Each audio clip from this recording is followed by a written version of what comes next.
Welcome to the Tick Boot Camp podcast. Thank you for having us. Well, it's really cool to have you back. I did get to meet you at the iLads conference last year, and I was so fascinated with our very short interview that I thought it would be important to have you guys come in. So thank you for traveling up from New York City, and thank you for flying in from North Carolina. Yeah, we're happy to be here.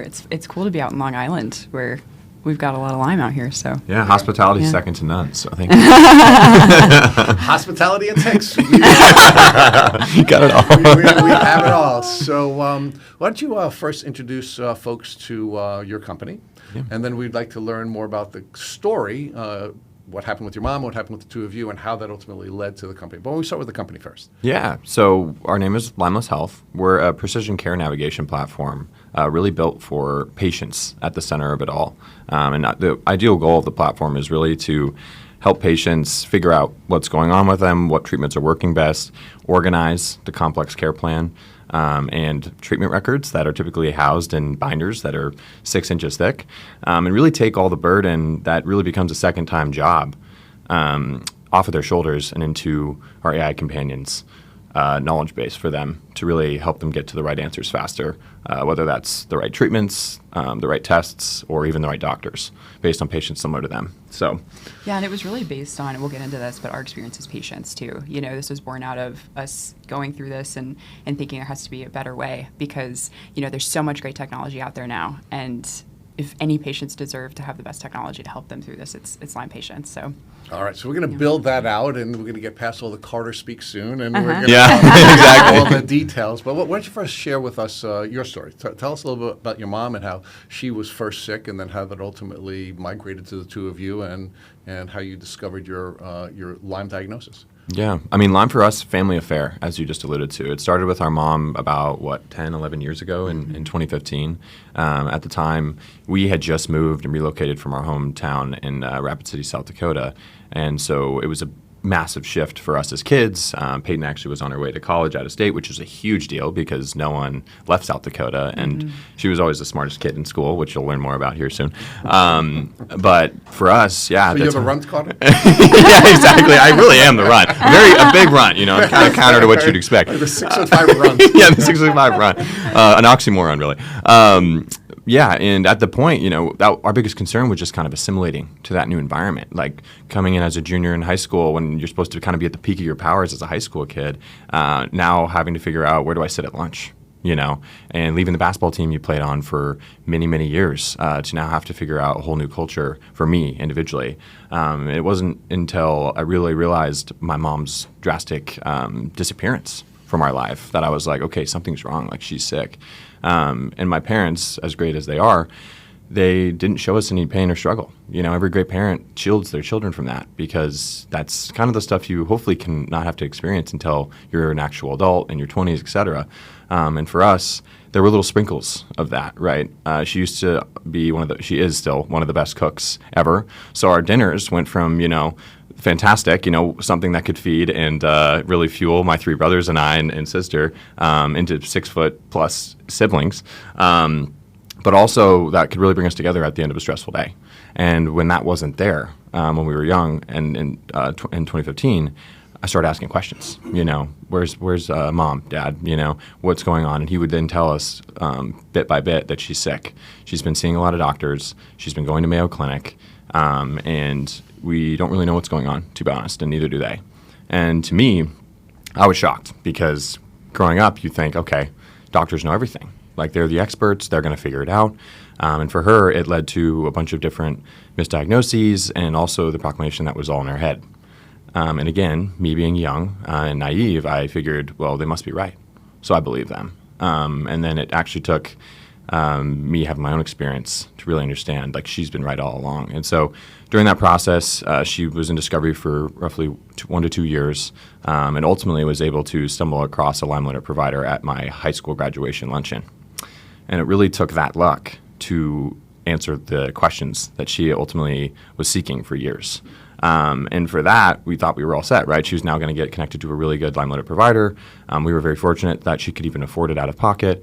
And then my journey started.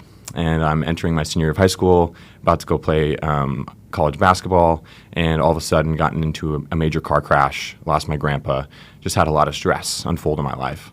And come to find out, I gradually cascaded into my own version of cognitive symptoms where I had memory loss, dissociation, extreme depression, anxiety, things that honestly at a young age you don't really realize you're developing because you're still developing your conscious, right?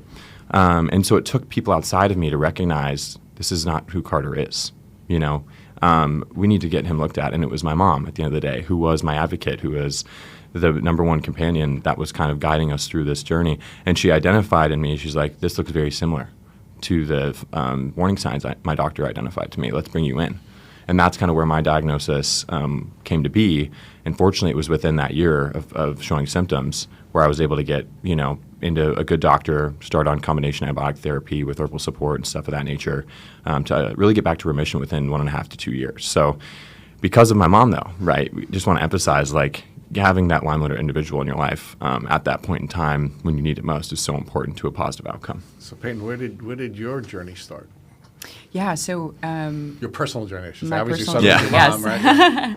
Yeah, so for me, like Carter said, I was in school. I was going to college. My mom started developing symptoms, and I learned a lot through her process and her going to Mayo and kind of seeing how variable these symptoms were and learning more about Lyme and kind of helping her through that. As the only daughter, we're very close. It was a lot of phone calls and a lot of me kind of being there for her through that. And I'm so glad I was able to because she, like Carter alluded to, ended up being that for me too. So my senior year of college, this was after Carter had gone through his treatment and after my mom I had a really sudden onset of symptoms. I actually ended up having a seizure and being misdiagnosed with epilepsy. So leading up to that point, you know, looking back on it, that week leading up to that was super stressful for me, right? I had a ski trip that I went on. I was really dehydrated from that. I think I got sick on the ski trip. I was pulling all-nighters in advance of my parents coming for senior weekend, and I was an engineer. I was studying engineering. So it was like super stressful at the time, senior year.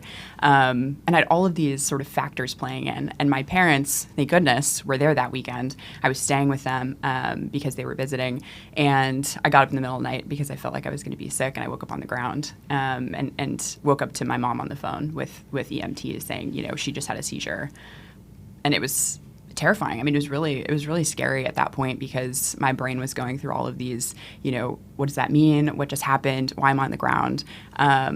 But I found out later, the fact that I was so cognizant, right? The fact that, I mean, I corrected, she was talking to the EMTs, telling them what hotel we were at, and I corrected her because she was wrong. And you're not really supposed to be that cognizant after a seizure, right? So that was one of the first things we noticed when we were going through my journey. And I'd gotten this diagnosis of epilepsy. I did a ton of testing. I was put on anti-seizure medication. Super heavy hitting, like unbelievable. Your brain cannot function.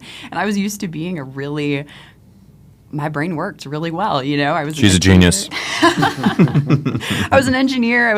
I had just accepted a job at Google. I was like really excited about my future ahead of me, and now I couldn't look at a computer screen, and my brain wasn't working, and my driver's license was taken away, and so we went through a really big journey with that.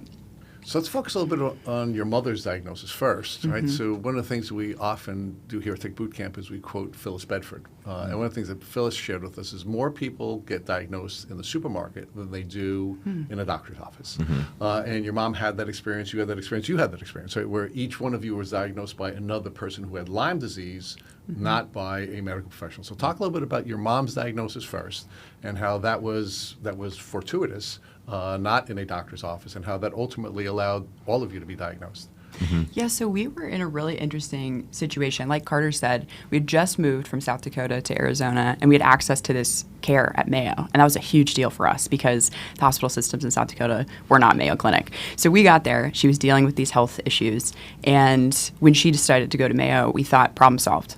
No big deal. It's going to get figured out, right? It's the Mayo Clinic. And so they ran her through every test under the sun. And they ended up telling her at one point that she was going to need to do some sort of gallbladder surgery or something. To her, it felt very off base.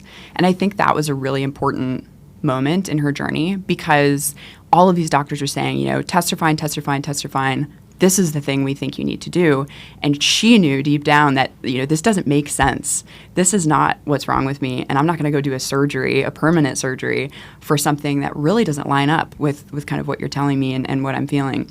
And so I think what was really important about her journey is she knew to push for herself and she knew to advocate for herself. And she also knew, you know, there was more going on. And I think that was super important for her. And she is a force of nature. I mean, even in her debilitated state where she was bedridden, it was really hard as a kid, right? Seeing your mom get to a point where she could not function in your life anymore, and she was still fighting for this, and that was huge as her kid to see that in her, see her pushing for that. So to your question, you know, I think her being her own biggest advocate. Thank God she has that personality type to push for it through everything else she was going through. And then, you know, happening to talk to someone and share what she was going through, you know, I think it was a really big deal for her to even go to that graduation luncheon or whatever it was. It was a big moment because she really wasn't in a state to be going out and doing those things. And so it was a really big opportunity. I guess she was sharing those symptoms with someone and they were like, you know, this sounds really familiar. You should look into this.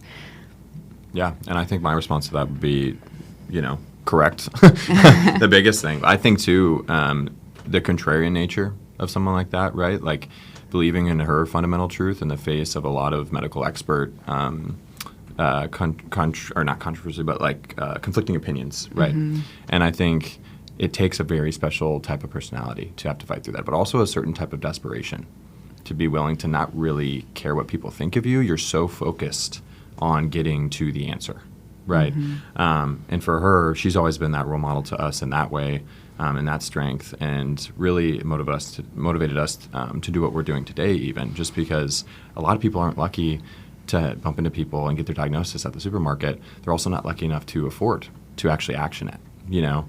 And that's kind of where we were very fortunate that she could go fly all the way up to Northern California and afford the trial and error treatments. It ultimately took her, in that expensive diagnostic test, it took her to get the answers to get her on that path back to being healthy. So there's a lot to build out here, but I want to pause for another second and give us a little background about your education, your experience, and how that ultimately led you to doing the work you're doing now.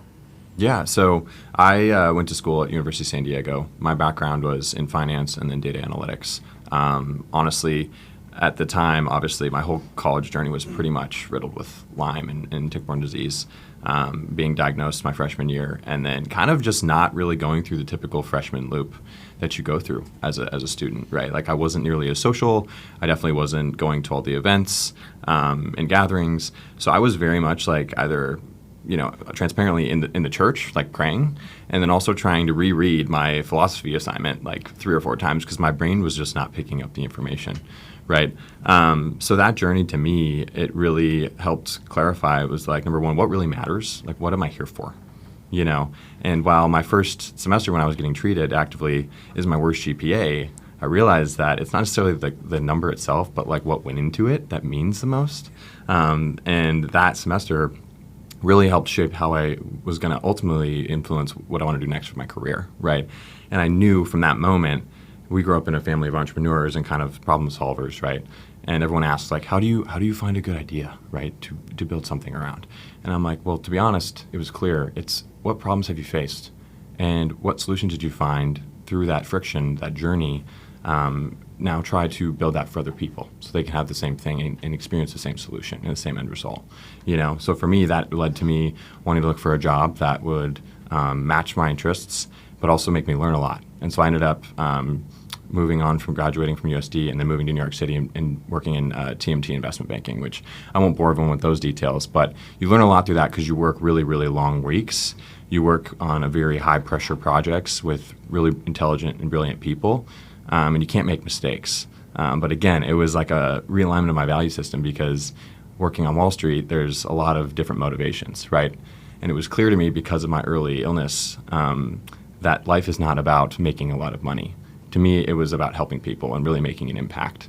And that's what filled my cup, you know? We'll debate about whether or not they're different, but we'll... Yeah, maybe there's... I'd love to debate it. But for me, that's what ultimately led me... Yeah, let's stress test it. For me, that was what really led me to, okay, go there, you know, cut my teeth, work really hard, understand what my limits are as still someone who's managing this remissive state of Lyme and tick-borne disease, and then see if I can transform that into a solution, which we'll get into. But Peyton, go ahead. Yeah, so for me, I went and I studied computer engineering and entrepreneurship at Santa Clara University, which is in Silicon Valley. And that all sounds nice and planned and perfect, but going into it, I grew up in South Dakota. I didn't know what coding was. I didn't know what went into a tech company. I had no clue. I just really liked problem solving. I followed the Geek Squad around the house when they were installing Ethernet at 10 years old. I love to know how things work. And I thought that was so cool. When I got my first iPod from my cool aunt. You and your mom had to manage 4 boys. No kidding. That probably has fed in a lot too to my, I can hang with engineers because it's, I was in a lot of rooms where I was the only woman and the only woman on my floor and the only woman, and I think it's because I have all brothers. But yeah, so I ended up studying computer engineering, entrepreneurship, and working there, and then working at Google after that. So I was at Google for 5 years as a software engineer and a product manager.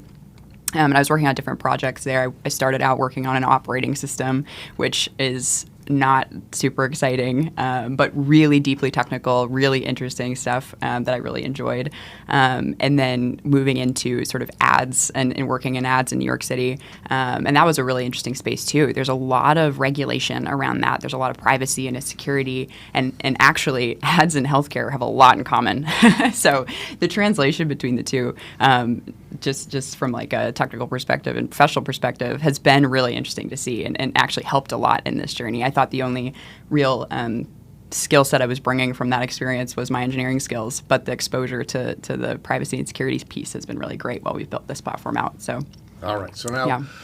Before Matt starts to ask his many questions, I do want to talk with you about what I find to be the most exciting about your platform. Unfortunately, almost everyone we've interviewed that has had a shorter path from chronic illness to remission has had to step out of the medical system. It's a chronic illness, and you're walking into an acute care system. And what I find most exciting about your platform and the potential of your platform is it could be the bridge between chronically ill people and the acute care system. And that's one of the things that that we're constantly focusing on here at Tick Bootcamp, because most people can't step out of the system. Most people don't have the resources that your family had. Most people don't have the blessings that your mom had.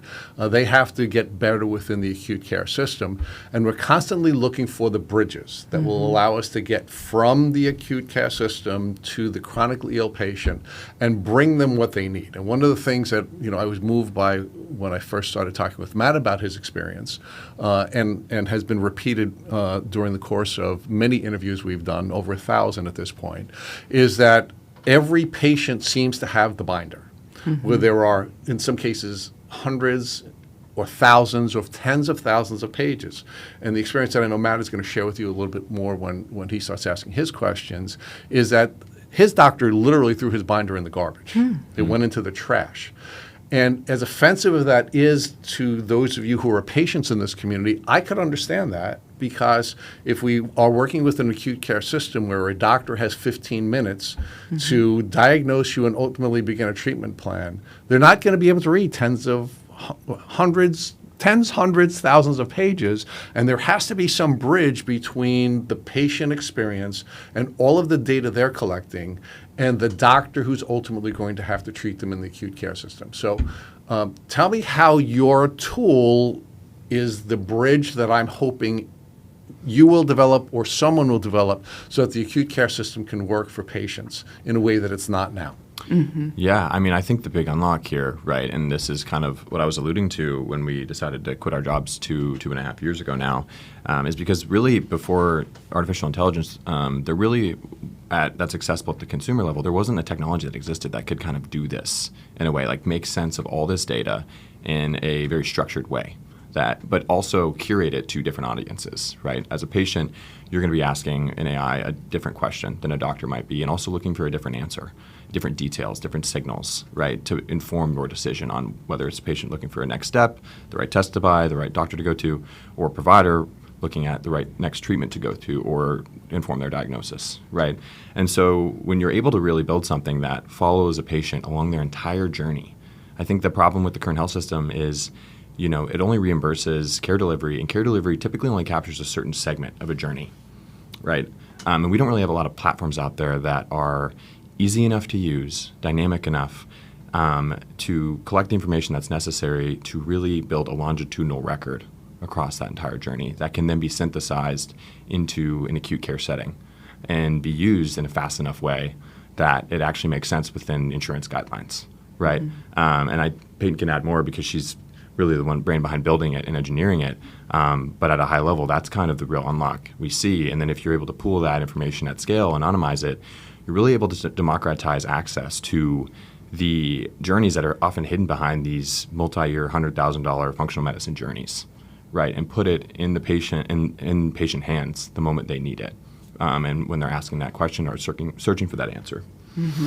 And I think the binder is interesting, right? Because why is that so important to us as patients? It feels so critical when you go to a doctor and you say, here's my whole story. I want to tell you every single detail. Why, right? And we know why, because we've been patients in this.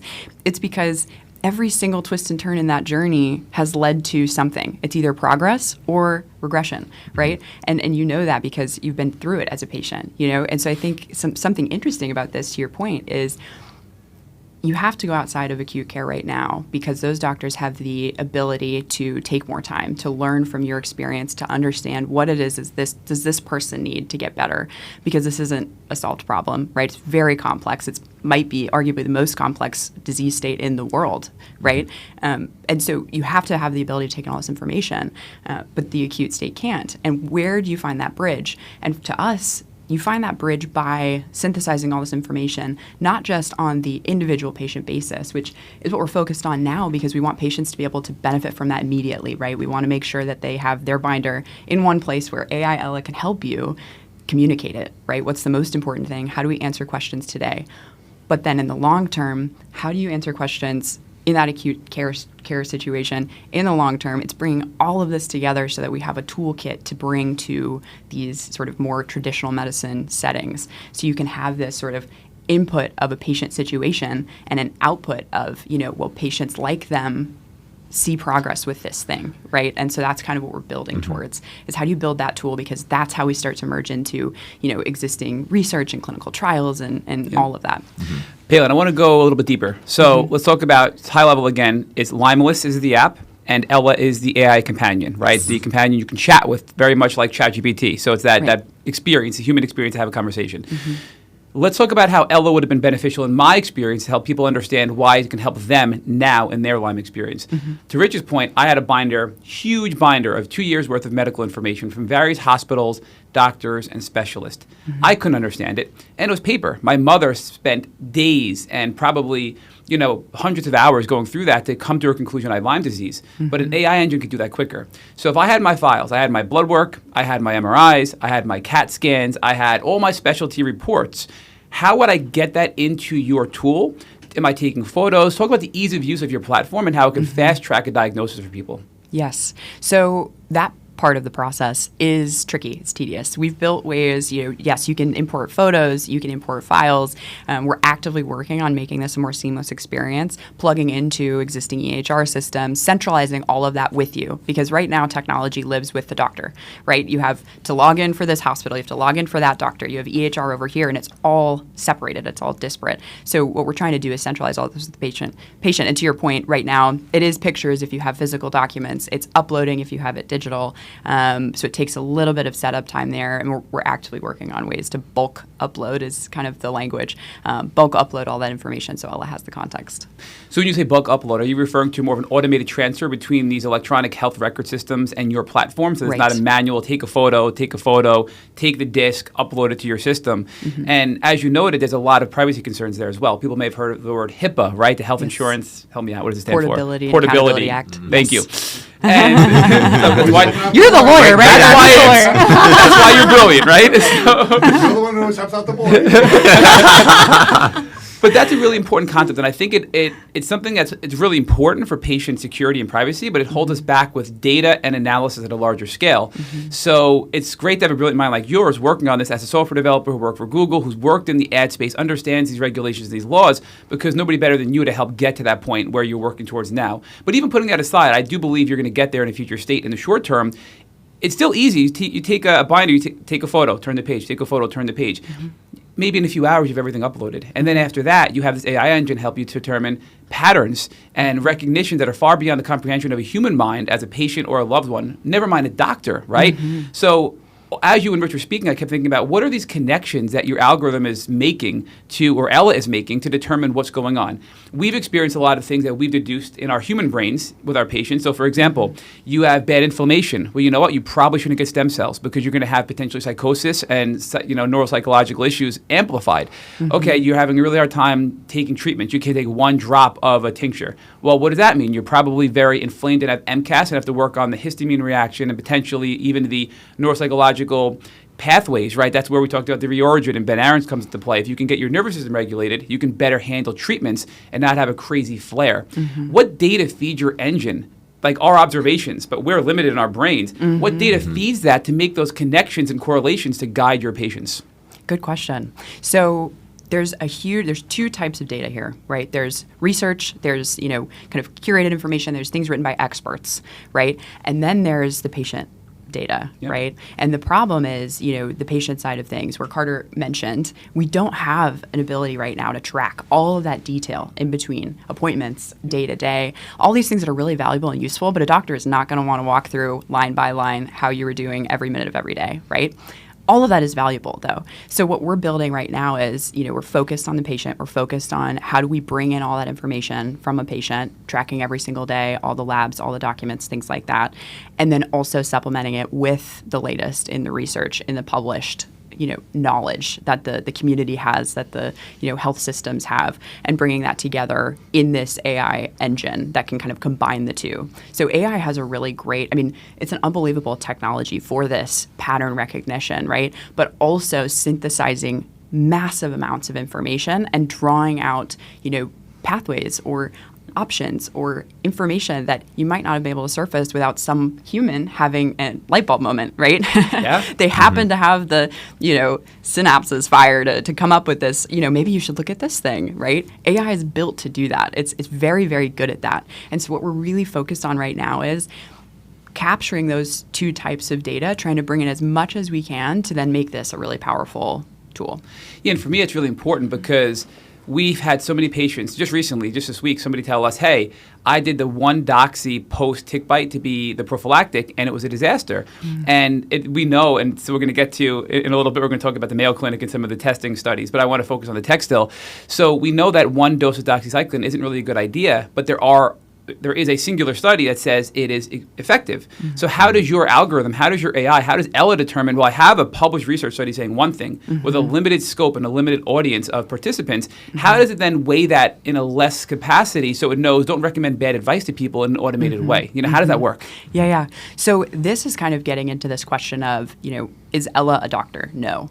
Right? So that's something that we're being very careful about. She's an assistant. She's trying to surface information, trying to surface resources. But at the end of the day, your doctor has final say. So her purpose right now, the way she's built, is patient-facing. She's helping patients understand their own information, derive patterns, see where flares are, and different things like that. Surface resources, research, et cetera, to then take to their doctor to talk through it with them. However, there's a lot of really amazing potential in what you're talking about, right? That's something where, given to the right person, a clinician, an expert, someone who can actually, take in that information, pair it with their expertise, and then come up with a recommendation, that's where there's a ton of really amazing potential, and that's kind of what we're, looking at in the future. And as you can tell, I'm like a big vision guy over here. But how this fits in is like this community intelligence layer, we like to call it, right? And right now it's about helping patients so they don't have to start at zero. Like they can start, informed and on their journey and get to those right answers faster, right? But eventually, too, providers. Like we have provider partners, obviously, we've worked closely with, we've piloted this platform with, and they also say there's about a 5 to 10 year trial and error experience gap between before you're actually Lyme literate, right? Or you have to get ILADS training as well. But still, there's a real world aspect to this where it takes time. So our goal there is also to help fill that intelligence gap, that knowledge gap, and maybe have them not have to start from zero, right? And start ahead and get, I guess you could call it, up to speed as soon as possible. And then eventually this can also play into research. You have new researchers coming in, you have more bright minds, right? They can plug into this intelligence layer. They can look at what drugs are being used off-label and really start to identify what could be good clinical trial candidates. And then we could also help surface potential patients that would be fitting for that trial, right? So you talk about this as like it could be one massive layer that is kind of the glue across the entire ecosystem that accelerates all the progress that we need to see to really make this something that is covered by insurance and is something that maybe can have a standard of care we can really wrap our heads around and teach to providers across the country and eventually the world. Yeah, so I want to push you a little bit, and our audience as well, because you're the big picture guy, right? And I feel like there are a lot of players in the space that could partner with you potentially. So we had Major, Rich, what was his name? Major Trent Vonich, and I'm probably saying his name wrong, Rich, but Major Trent Vonich, who is a really smart man who built an AI platform, and it's built around research. We just had him on a couple of weeks ago. Cool. And what it does is it uses AI to source and scour the web across a variety of sources to pull in the best research for Lyme disease in niche areas. And I subscribed, and it's fantastic. And I get a digest as a patient to help me keep up with the latest and greatest Lyme research that's out there. And I think that would be a good plug into your platform, right? So I'm asking everybody listening to see what's out there and bring it to your attention so you guys can vet it and determine, is it a good partner or an integration or a data source for you guys to feed Ella and your engine, right? But beyond that, I also feel like partnering with other Lyme organizations like LymeDisease.org. They have their My Lyme Data database, which is huge. It's the largest Lyme patient database out there. To consider integrating with them and partnering with those folks who are really fantastic and who you probably met at iLads last year as well. Dorothy Leland was fantastic. So have you guys thought about expanding to partner with these other groups that are out there, or even patients who are building amazing technology products to help this community?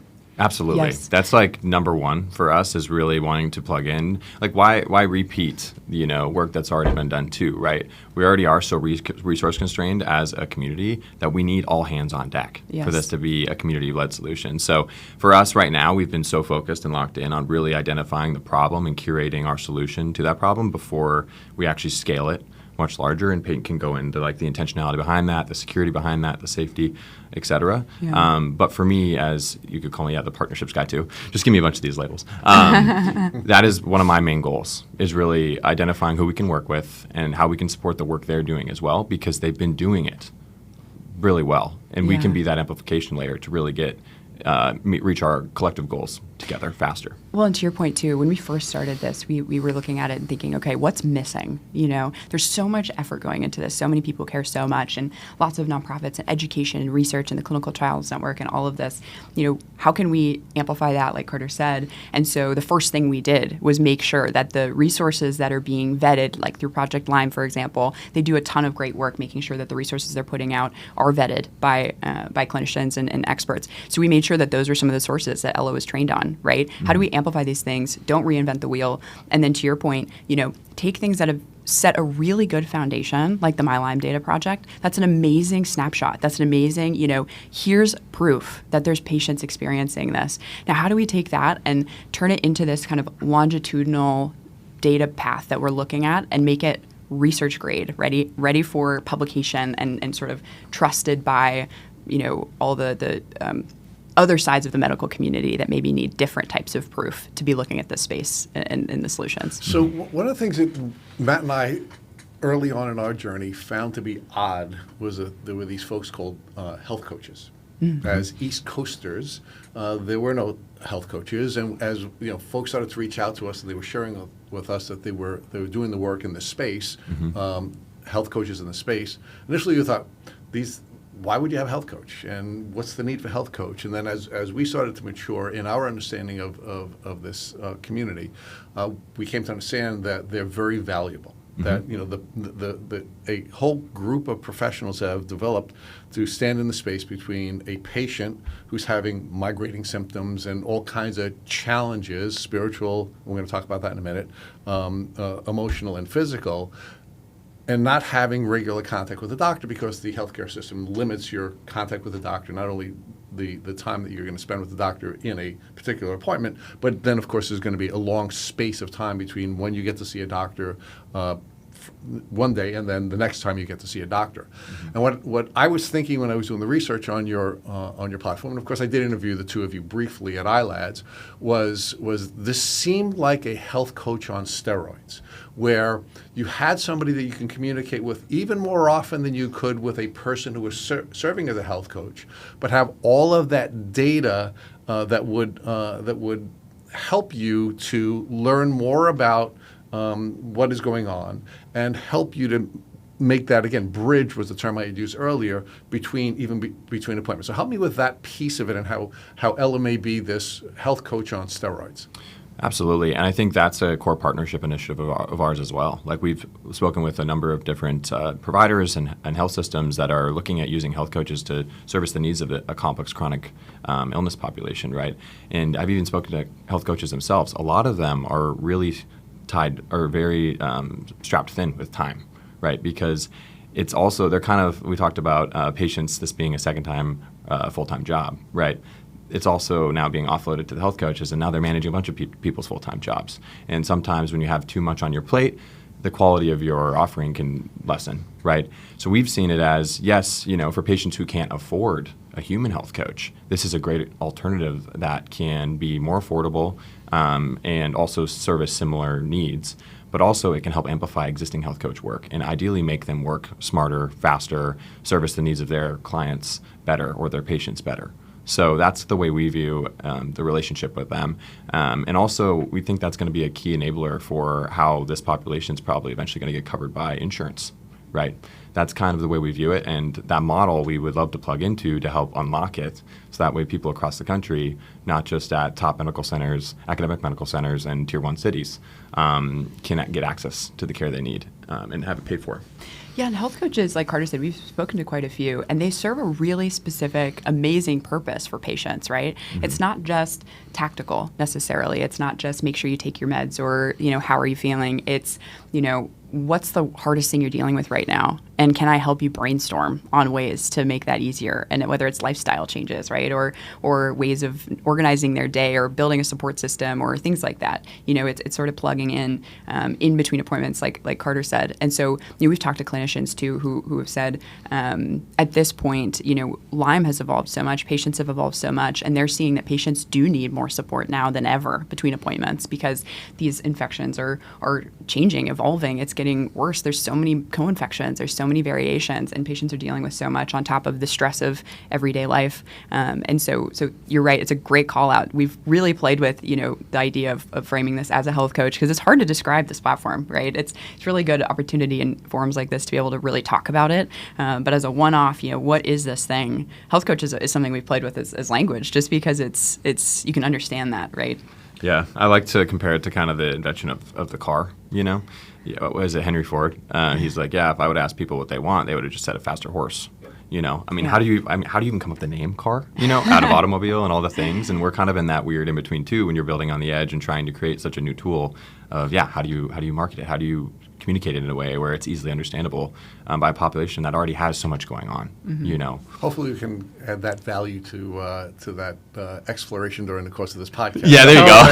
Of course. One more question before Matt jumps out of his seat, and that is, there are as many presentations of Lyme disease as there are patients.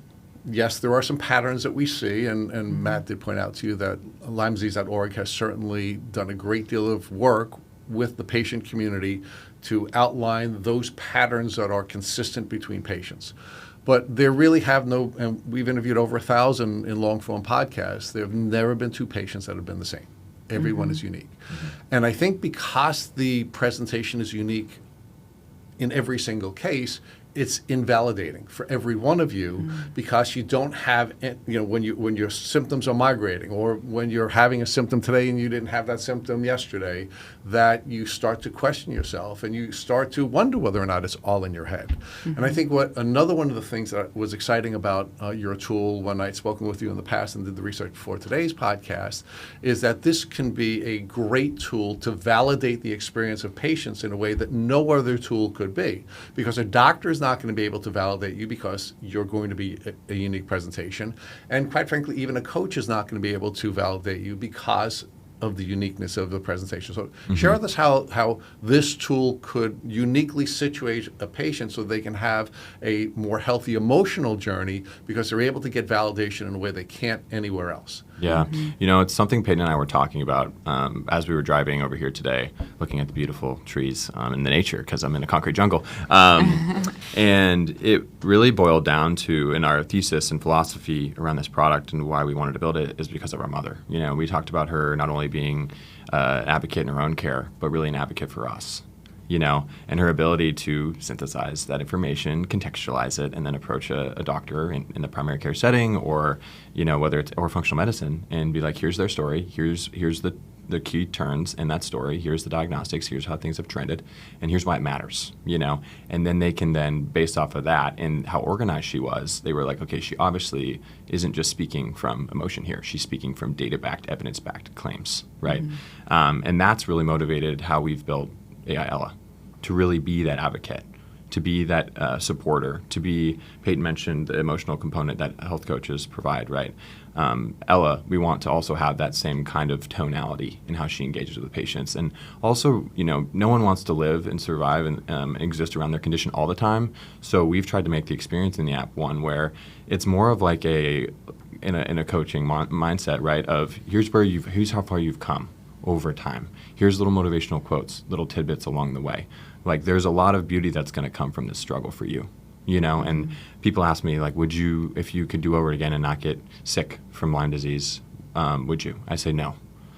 Because truly, and this is a quote I love, but like, the most valuable things you have to offer come from that experience of getting something you didn't want in the first place, you know?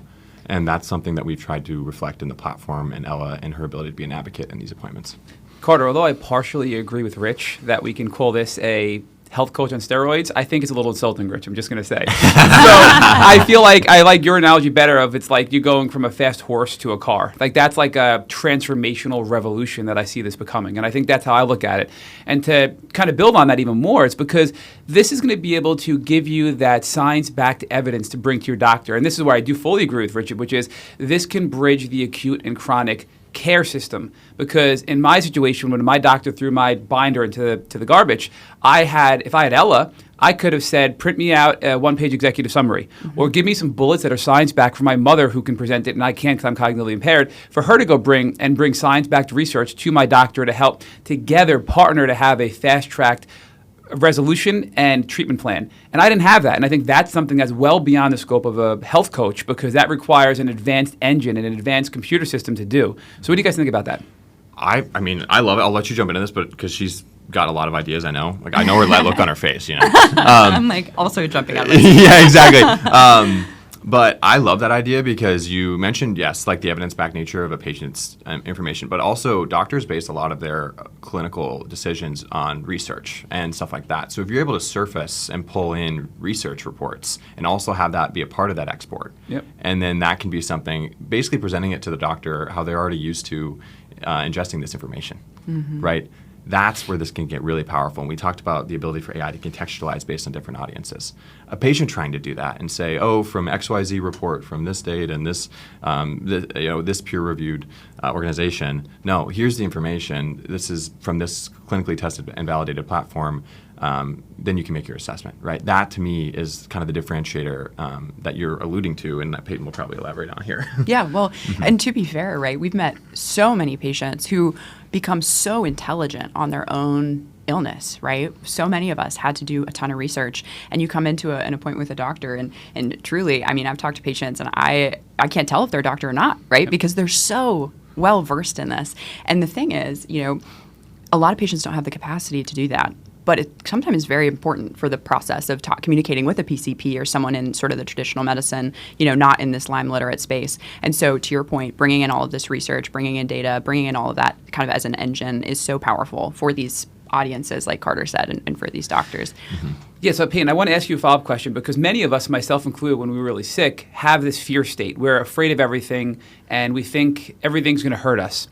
That also applies to data. I know somebody in this space who was chronically ill, and this is just one example of many, who was afraid to even put an Apple ID password in because they thought it was going to steal their information. So sometimes we get overly protective of our identity and our digital data. So this is a big term and a big concept in today's space when it comes to AI and it comes to tech.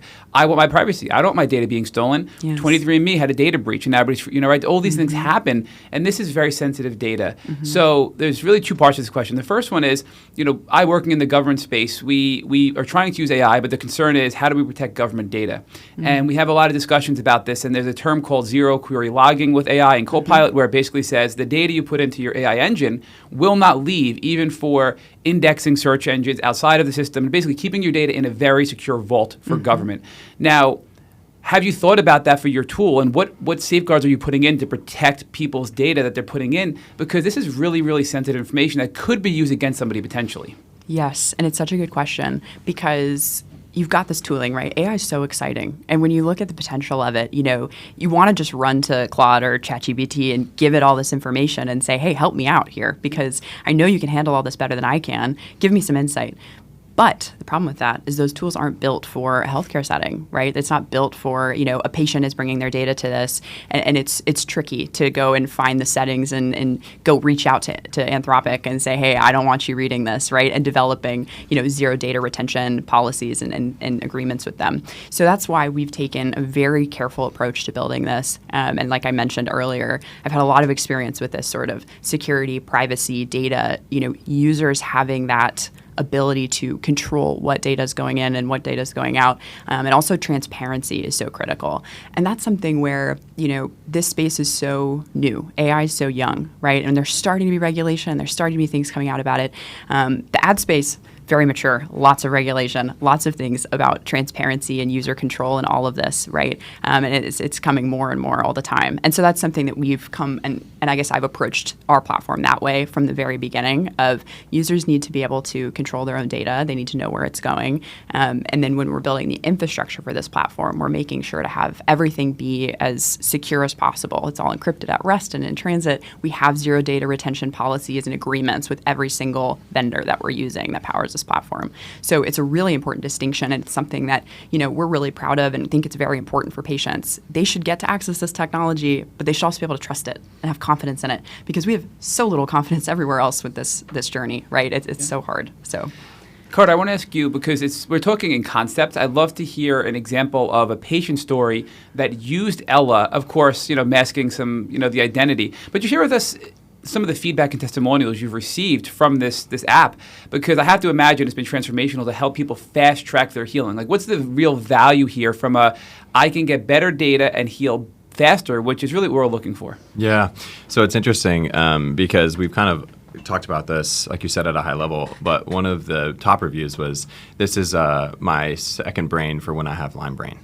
Right, and we talked about being able to offload all the organization, remembering how you're doing, what things are working, putting your 6-inch thick binder, into the app itself, and then being able to really focus on your progress, and healing, right, and that journey in and of itself. And I think that's been one of the top ways that this has helped. But we've also had a really cool quote where someone was like, "Ella surfaced something that my provider didn't even bring up until this appointment, and I didn't even tell her anything about it. But then we ended up going forward with it, and it worked."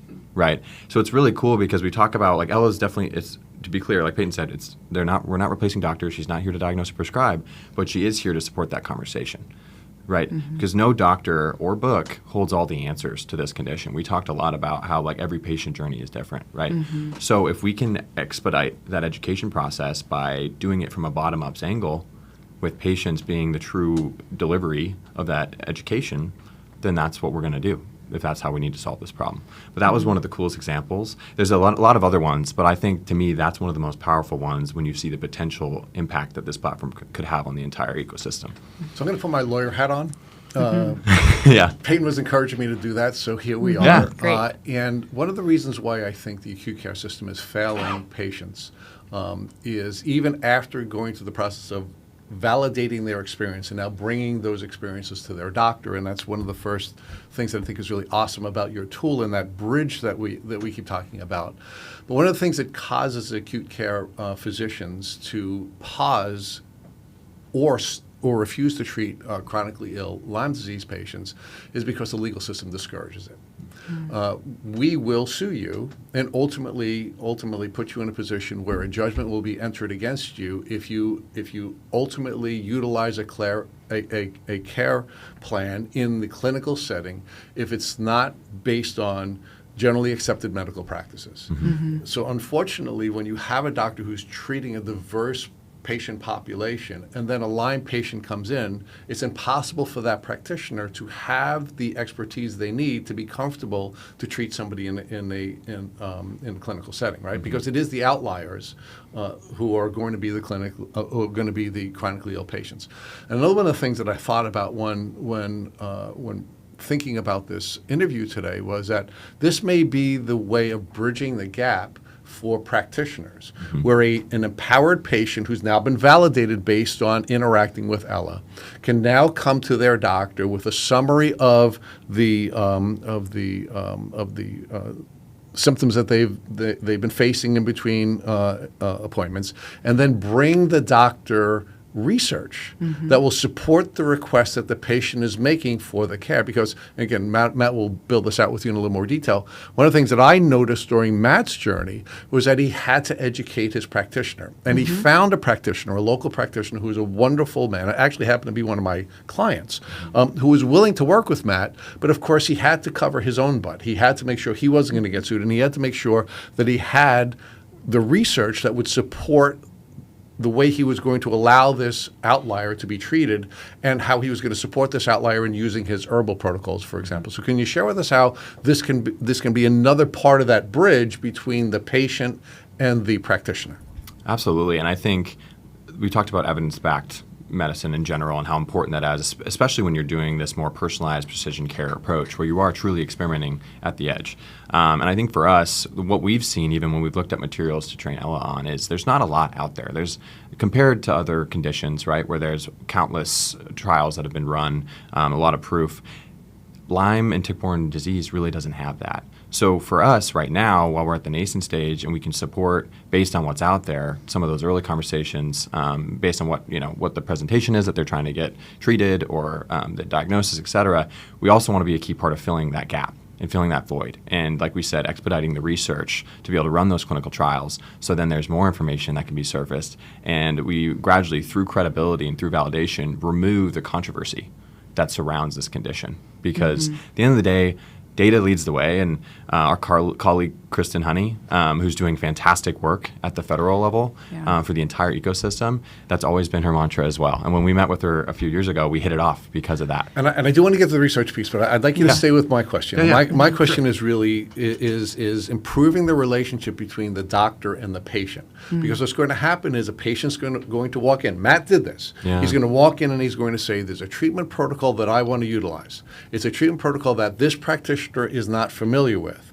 So we have, again, if we're going to use the traditional bell-shaped curve, you folks are outliers. You're outside, and this is where the clinicians are supposed to be developing a care plan that is outside of the traditional research parameters because you're unique. You're not a part of the bell-shaped curve. And you now want to try something that's different, and you want your practitioner to support you while you're trying something that's different, but you want them to feel safe when they're doing that. So I do want to talk about the research piece separately, but let's focus on that clinician and that patient having the ability to work together because of the tool that you've developed and allow the practitioner to feel safe and free of lawsuits in the event that were to be the case. So tactically, there's two ways that we've thought about this. Right now, we're focused on patients that are operating in a space where they're working with Lyme literate providers, right? So they're fundamentally kind of outside of this category that you're talking about because they are working on that edge and kind of trying these and developing their own protocols that they're sort of applying to each patient. But it sounds like your question's more around like, what about the doctors in the acute care system, right? So two ways we've thought about this in the long term. One is, ideally, we have something that is a clinical decision support tool. So what that means is it plugs into their existing EHR system like Epic, and it provides information to them based on research, based on stats, based on data, whatever that looks like. It gives them that information real time in their platform where they can see it. So the doctor can engage with it and look at that research live on their end.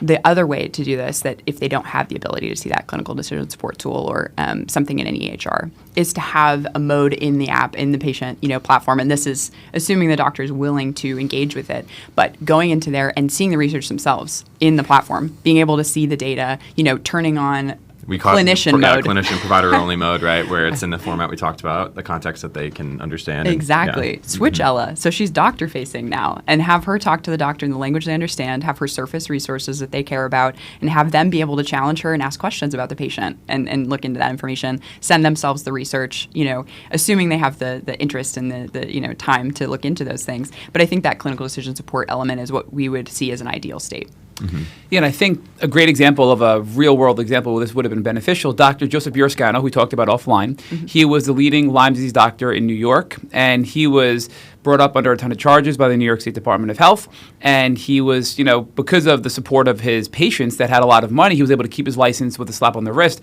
But I think this would have helped him greatly if he had Ella, because if his patients were coming to him and he was brave enough to do these non-standard treatments based on them being the outliers, he would have had the data to back that up to go defend himself in that lawsuit, and he would have been in a much, stable ground to defend himself. And that's why I think these doctors that are more nervous, like mine were, as Rich noted, will have more data to back up their decisions. Now, my doctor, I think, just generally cared about me as a person and was willing to take some risks and had to do things in a creative way to get me the help that I needed and the guidance. But not every doctor is willing to do that. More will because of Ella. And that, to me, is the bottom line, right? Dr. Burascano would have been served, and a lot of people listening to this should share it with their doctors so they have the evidence they need to make more brave decisions to help people who are suffering. So you guys bridge into the question that I've been thinking for the last half hour, which is, I really feel like this is a fantastic tool, but how do we get this engaged dialogue similar to ChatGPT in the hands of doctors? So is that something you're working on, or does it exist today? Meaning, if I were a subscriber to Ella, can I feed all my data? Can I have conversations with it? And then can I share that just for me in my own space, my workspace, right? And give that to my team of doctors, my neurologist, my infectious disease doctor, my primary care doctor, all these different doctors, where they can then go and see a summary and then ask questions and have a chat-like experience with the AI engine as a doctor. Is that there today? Not today, but we're working towards it. So the way that it works right now, we have the app, it's centered with the patient, but there is a mechanism for them to share this with their provider, and we call it a warrior report. So it's this export. We've worked really closely with clinicians. To your first question, we are working with doctors. We're actively working with clinicians throughout this whole process to make sure that it fits with their workflows. We're tracking the things they care about, the things that they make their decisions on, right, when they're trying to help a patient and figure out what they should send them on, what path they should send them on next. So right now, patients can kind of export this into a report, bring it into their doctor's office, and the provider can use the patient's app and ask questions and do that.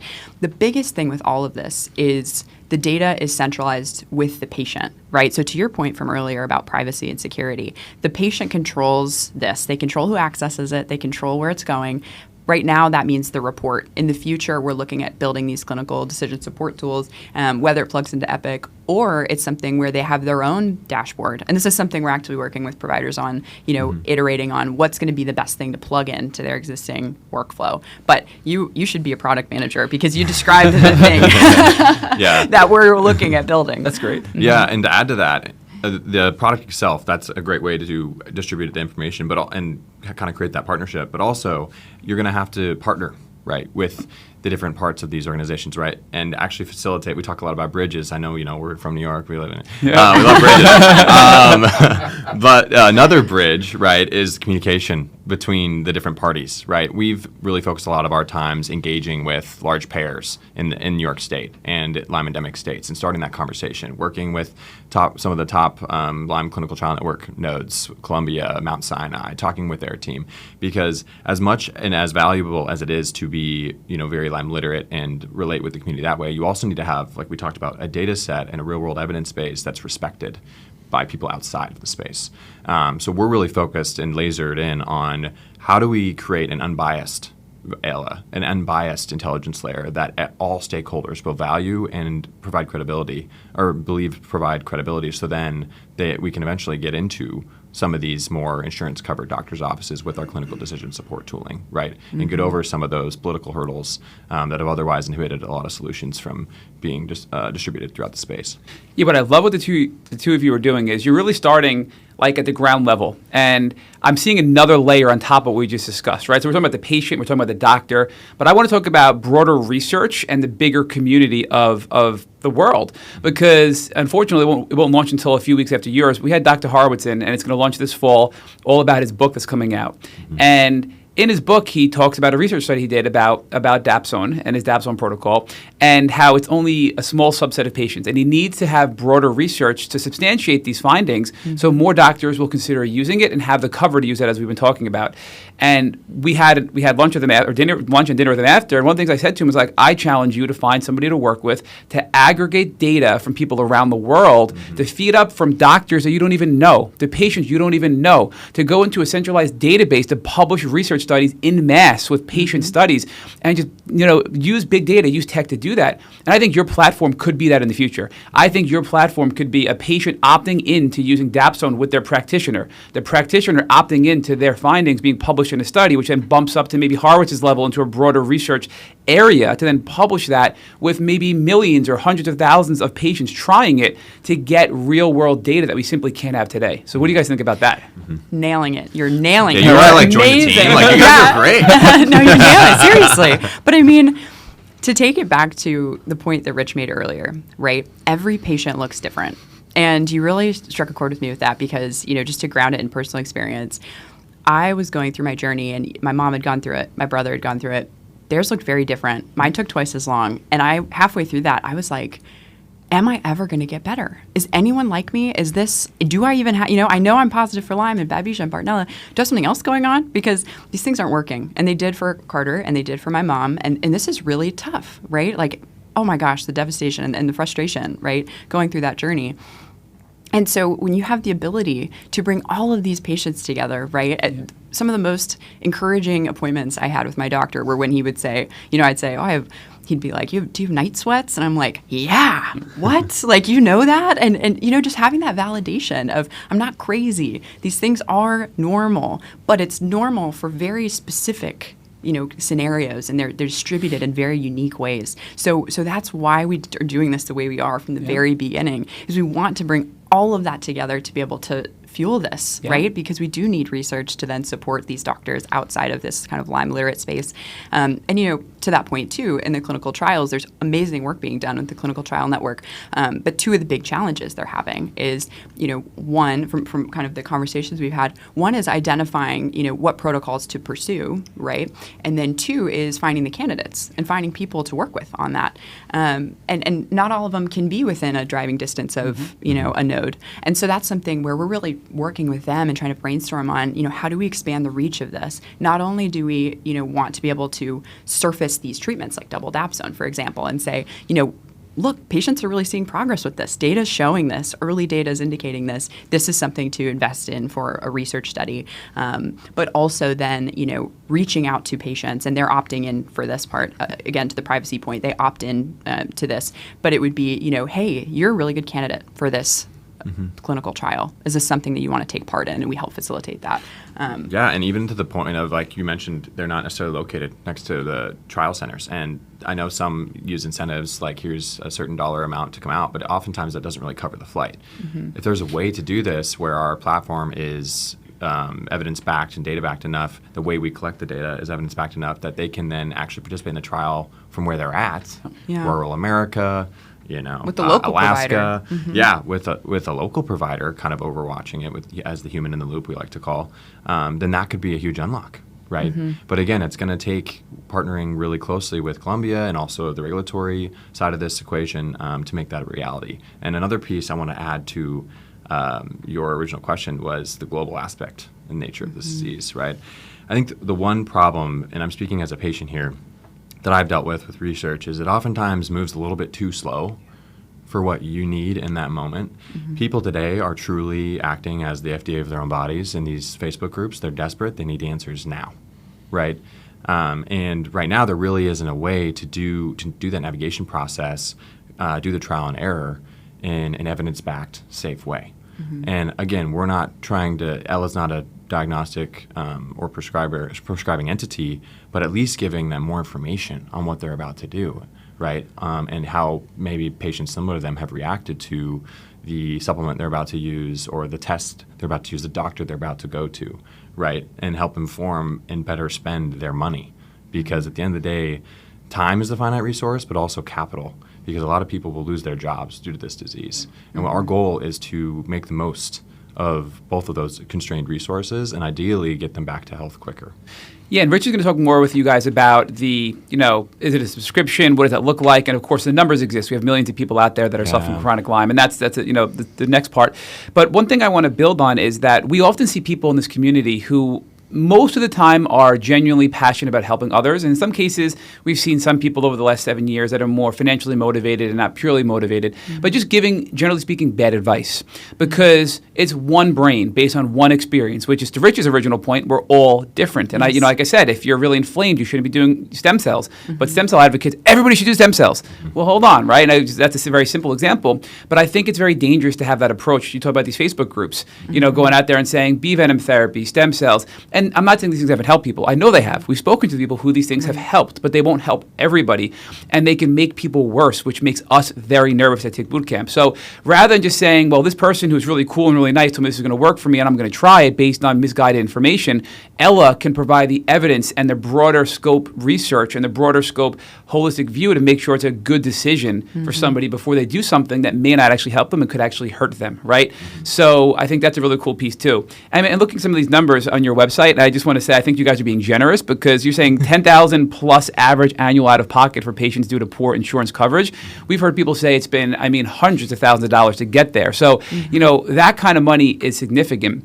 So I'm going to segue into that piece with Rich because tell us the cost of Ella right now and how it's really a drop in the bucket compared to what people are paying out of pocket for insurance, for health coaches, for all the various things they're paying for out of pocket, and why this would actually help them save money and not hurt them financially speaking. Absolutely. Right now, there's a 1-month free trial for Ella. Our goal with that is really to have patients onboard themselves to the platform, really make sure it provides value to them before they pay anything, right? And so then it converts to a subscription of $15 a month. That was set with feedback from our community and our early users too, just to, again, really be mindful of what can people actually afford in this space. And something that everyone can afford $15. Yeah. One of the things too that we personally really want to work towards is a free or freemium version of this platform and information, right? Because we do know that some people really can't cannot put that amount of money together consistently on a month-to-month basis, or they have certain things come up where the subscription model doesn't work, right? So we want to make this where they can easily go onto our website and start asking Ella questions, and then if she starts to, or if they start to use her in a more intensive way, which then incurs a lot of cost on our side, then that premium aspect will kick in. But the third component to this is we do also have a scholarship program. And the goal of that scholarship program is 10% of every subscription actually goes into feeding that. So other Lyme patients are actually able to support people who are less fortunate and cannot access the care. And really that's at the center of everything we're trying to do is obviously make this information accessible. So we want to make sure patients know that that opportunity is on the table, especially as we're in the early stages of working towards this freemium version. Yeah, and transparently too, like this is, we're testing this, right? We're building new features all the time and we're learning how much it costs to run this platform as we go along. AI is really expensive, so we're just kind of managing that on a patient-to-patient basis of, okay, we have this volume of patients, this is how much it's costing us. Does the unit economics work out? Because it is challenging, it's always evolving, and so that's something we're managing too. Mm-hmm. So let's talk about the doctor-patient relationship. One of the things that our followers know about me is I bounce off the walls every time I hear someone say you have to become your own patient. You have to become your own doctor.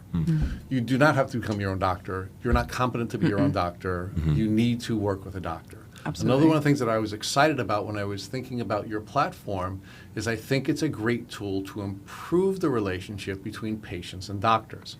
What I mean by that is there's only one type of healthy relationship. And the only type of healthy relationship we can have is an interdependent relationship.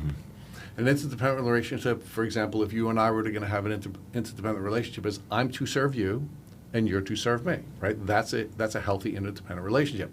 But what I see in this space is I see too many people moving from healthy relationships and defining relationships in a healthy way to unfortunately defining relationships unhealthily. And that will either be they'll move to dependence where they are now the dependent. They serve no one, and everyone has to serve them, and they do not think that they can be healthy unless they're being served. Or they become independent. They literally are alone. Maybe because they want to be, maybe because they feel that they are not valuable and they can't contribute anything, but they become alone. And that's where we start to see people saying, you have to become your own doctor. And what I really like about the opportunity that you're presenting with this tool is it's allowing patients and doctors to have a more healthy relationship. And I'm not as excited about your current iteration where you are helping people find Lyme literate doctors. I'm more excited about the potential where traditional primary care physicians can have a healthy relationship with a patient and can have a healthy outcome. And if all I have to do is put $15 on top of my health insurance a month, and I have now a tool that will allow me to have a healthy relationship with a primary care physician who will then allow me to get a much better outcome, and we now have that interdependent relationship, this is a steal. Yeah. So let's talk about how the next iteration of this platform allows there to be a more healthy relationship between the patient and the doctor, so we have less doctor burnout and we have more healthy outcomes for patients who are using this in the acute care setting. Yeah, so it's really interesting on that point, because we've talked to doctors in this traditional health setting who aren't familiar with Lyme, right? And my brother-in-law is one of them, and I've asked him, do Lyme patients come to you? He lives in Northern California, in the trees, and he goes, yes, and they'll bring a binder, and I can't read the binder, right? And he's like, talking about what you mentioned with the acute care setting where he's got 10 minutes, right? And he's already overloaded, he's already running late, he's probably not going to have lunch, and he has to now look at this patient, and he's like, I want to be able to help them, and I just know that I can't, because I just can't take in all that information, and I don't have confidence that I know how to treat this person. So not only am I not able to help them myself, on top of that, I don't know where to send them. I don't know what to do next. So that's something where we've had a lot of conversations like that about, okay, how do we meet you where you're at, right? Because to your point, I think that kind of develops this ongoing relationship that happens in a lot of situations where we feel as Lyme patients gaslit, right? Or turned away or denied or all of this. And it's not intentional, obviously, but these doctors who are doing that are doing it out of their own form of, stress, and they can't do anything about it. And you know what? Sorry, this is what it is. Like, here's my answer for you. I don't have any other answers. And so to your point, I think there's a huge opportunity here to empower that relationship, bring data to those doctors, help them understand it, bring transparency so that they don't have to have this blanket opinion on Lyme patients, right? They don't have to have this, immediate wall drop when someone says Lyme.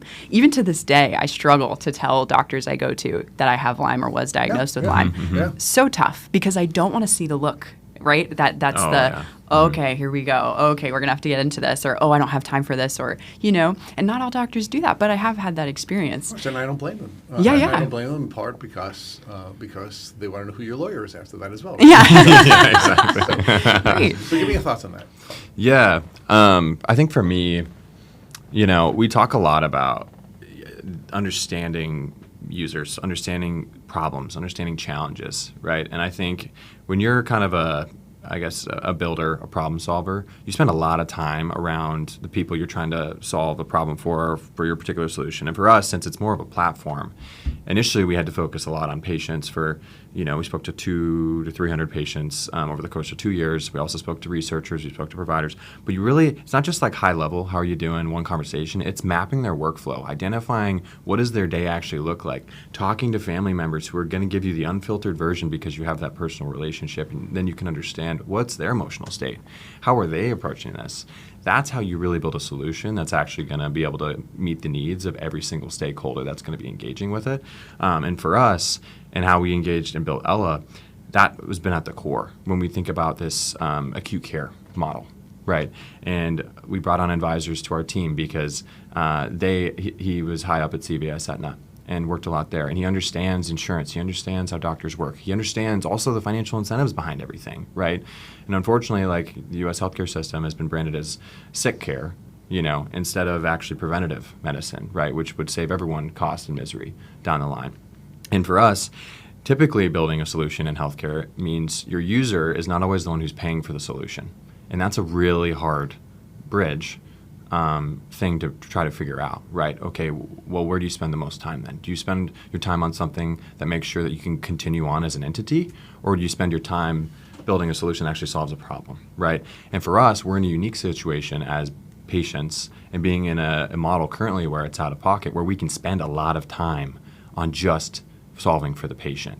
And it also serves the needs for them and allows us to continue as an entity because we're providing value to them. Enough value that ideally in the long run, when they use LymeLess, they spend a significantly less amount of money navigating their journey, but also improve their relationship with the doctor, the engagement, and come across as a consumer, or not a consumer, a patient that a doctor is looking forward to seeing because they are organized. They have all their stuff ready to go. And this is going to be a breeze. In a form that's usable, right? Yeah. Again, another one of my bugaboos, and I know this is always triggering when I say it, is I don't believe that doctors gaslight patients. I don't believe it. I think doctors are good people who want to heal the patients that are coming into their office. And because they are burning out at a rate that is beyond what anyone can imagine. And I didn't fully appreciate doctor burnout until I learned about caretaker burnout. And before my dad passed away a few years ago, he was very sick for a long period of time. And as he died, my mother couldn't grieve him because she was so burnt out. It was almost like it was a relief when he had passed away, and that resulted in her having a very, very difficult emotional challenge 6 months later after she had some time to process this. Well, doctors are dealing with that every single day. They're all burning out.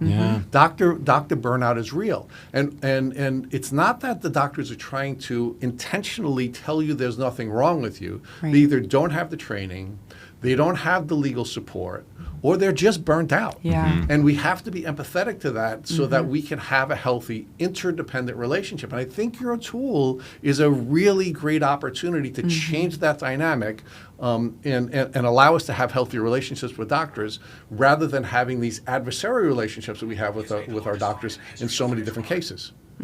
Absolutely. Well, and to that point too, there's a really interesting concept or conversation in like health tech space, right? We spend a lot of time around other startups that are trying to build in this space.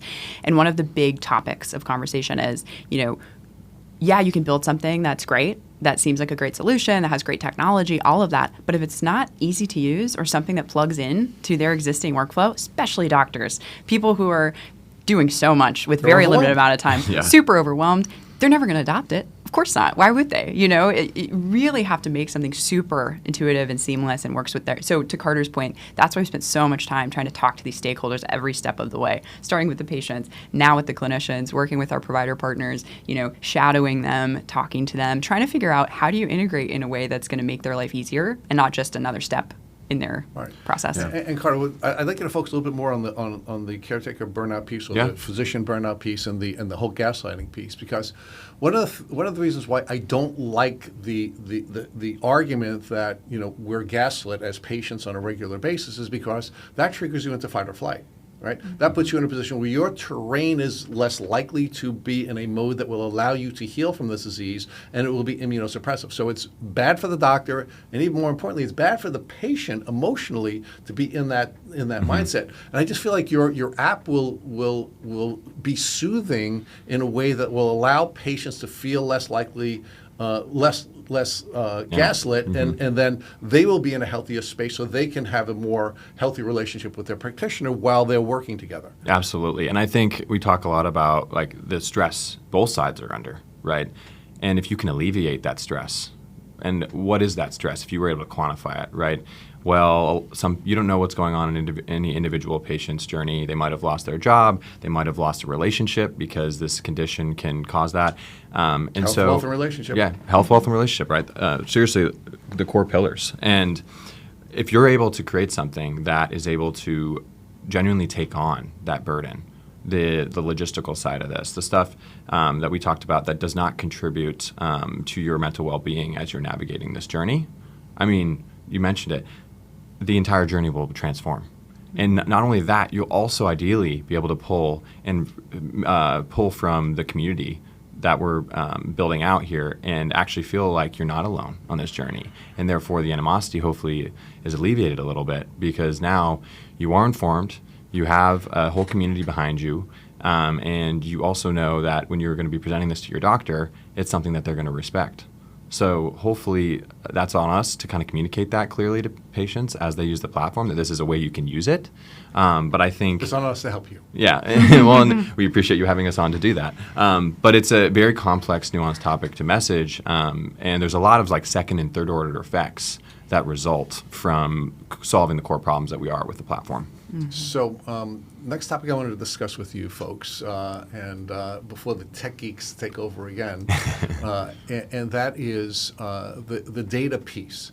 And what was making me a little anxious about your conversation about essentially sandboxing the data was that I think there has to be a process of, yes, protecting the data, the patient data, so that patients will trust it and they will put their data in. But at the same time, we have to find a way of anonymizing that data so that it can be used and can be combined so patterns can develop. So I'd like to move away from the piece where you guys are focusing on HIPAA and user buy-in so that they know that the data is safe. But at the same time, I think there's another opportunity to take this data and use it in a way that will allow us to expand research beyond where some of the limitations are. Let me explain what I mean by that. What I'm hearing from folks that I'm speaking with in the not-for-profit world is that Lyme disease is being defined too narrowly in most circles, meaning it is a disease that's caused by one strain of one bacteria. We here at Tick Boot Camp define Lyme disease as a polymicrobial, multisystemic, chronic infectious or post-infectious disease. We know that it's polymicrobial, but most of the research money is limited to, including foundational money, is limited to Lyme more narrowly defined, even though that's not the experience that most patients have. And another piece of this that I was excited about to explore with you is this a tool, if properly set up technologically, so that we can anonymize the data and really have the real patient information available, meaning the polymicrobial multisystemic piece that's available to researchers in a way that will not violate privacy, will not prevent people from buying in, but will allow us to have a true picture of this disease rather than all of this focus on one strain of one bacteria. Mm-hmm. So the thing that makes it possible to do this sort of building this kind of intelligence engine that Carter's talking about is that element of de-identification and anonymization. So there's this sort of PII, personally identifiable information, that makes data sensitive, right? So it's if I can figure out that this data is attributable to you, that's a problem. And that's where we've built the technology and the infrastructure to be able to anonymize that data to an extent where it is considered safe, anonymous, not sharing personal information. I can't go through it and find Carter, right? I can't go through it and point to, either of you. And that's a big part of this, and that's what kind of enables this technology to support the research. Is you have to be intentional about doing that from the beginning. Yeah, I want to build on one of the things you talked about earlier, because you talked about how your mom was at the Mayo Clinic and wasn't really getting, I think, as much help as you guys had thought she would there. Is that correct? Right? So what's interesting is we have people attack us all the time on social media when we talk about the Mayo Clinic, because we interviewed a brilliant researcher, Dr. Pritt, who discovered a form of Ehrlichia, and she also discovered the Borrelia myoni strand as well, and taught us a ton. And she's been educating her colleagues across the Mayo Clinic about what she's finding, and she's a firm believer of chronic Lyme and all the various co-infections that exist. But everybody's like, yeah, well, that's great. What about all the other clinics that we go to and nobody knows what this stuff is? And I think, again, Ella and LymeLess can help expand that across the entire network of the Mayo Clinic, because people go to them first. I'm desperate. Let me go there. I think if they had this tool in their hands and it was scaled up like we've been talking, we'd be in a different position to scale globally, right, as we talked about earlier as well. So that's something I wanted to point attention to. The next thing I wanted to point attention to was going to be, you said your mom as well, they want to take out her gallbladder. And she said, like, that didn't sit right with her. That's more of a permanent thing. And I feel like that's often a topic of discussion in the female reproductive side as well when it comes to, like, hysterectomies. And we hear that all the time. And this is more of a personal question, not a tech question, for both of you. What are your thoughts? Because we know people all the time who have hysterectomies because of chronic Lyme, and they have various views afterwards. But do you believe, when it comes to your own experiences, that doing extreme things like that are worthwhile? And we talked about endo, right? So I think you said your significant other, and you've probably has inflammation, I'm sure, through Lyme. What are your thoughts on that specific topic? I think that's something we get often, and I'm curious where your heads are at with that. You want me to go first? Yeah, please. I mean, especially on the female side of things, it's important. Yeah. So from a personal, just purely personal answer to that question, I think, maybe it's an idealist view, but I do believe that our bodies were built in a way that they should be able to function well, right? The organs all have a purpose. I know there's been that whole your appendix doesn't do anything, and I think they discovered that it does, right? There's things like that over time with medicine where they've sort of debunked those concepts or ideas, in removing things or solving this quick fix. And there's also a lot out there now about how, by doing that, you introduce, other things. You have to now compensate for the hormones that you lose because you're removing these organs, right? Or compensate for different things. Now you're on medications. Well, you take this medication, you take another one because you have side effects or whatever it might be, right? So we're kind of tiptoeing into, again, this sort of incentive misalignment of the healthcare system where, all these things cost money, someone's getting paid, and so now people are dependent on this and they're paying, insurance is paying for the rest of their life. From a personal perspective, I'm very much someone who is let me find the most natural way to solve this thing. Let me do everything I can to try to balance my hormones or balance my body or find an infection or a causative agent that's causing the problem at the end of the day, right? The root cause sort of concept of this is how I've approached health.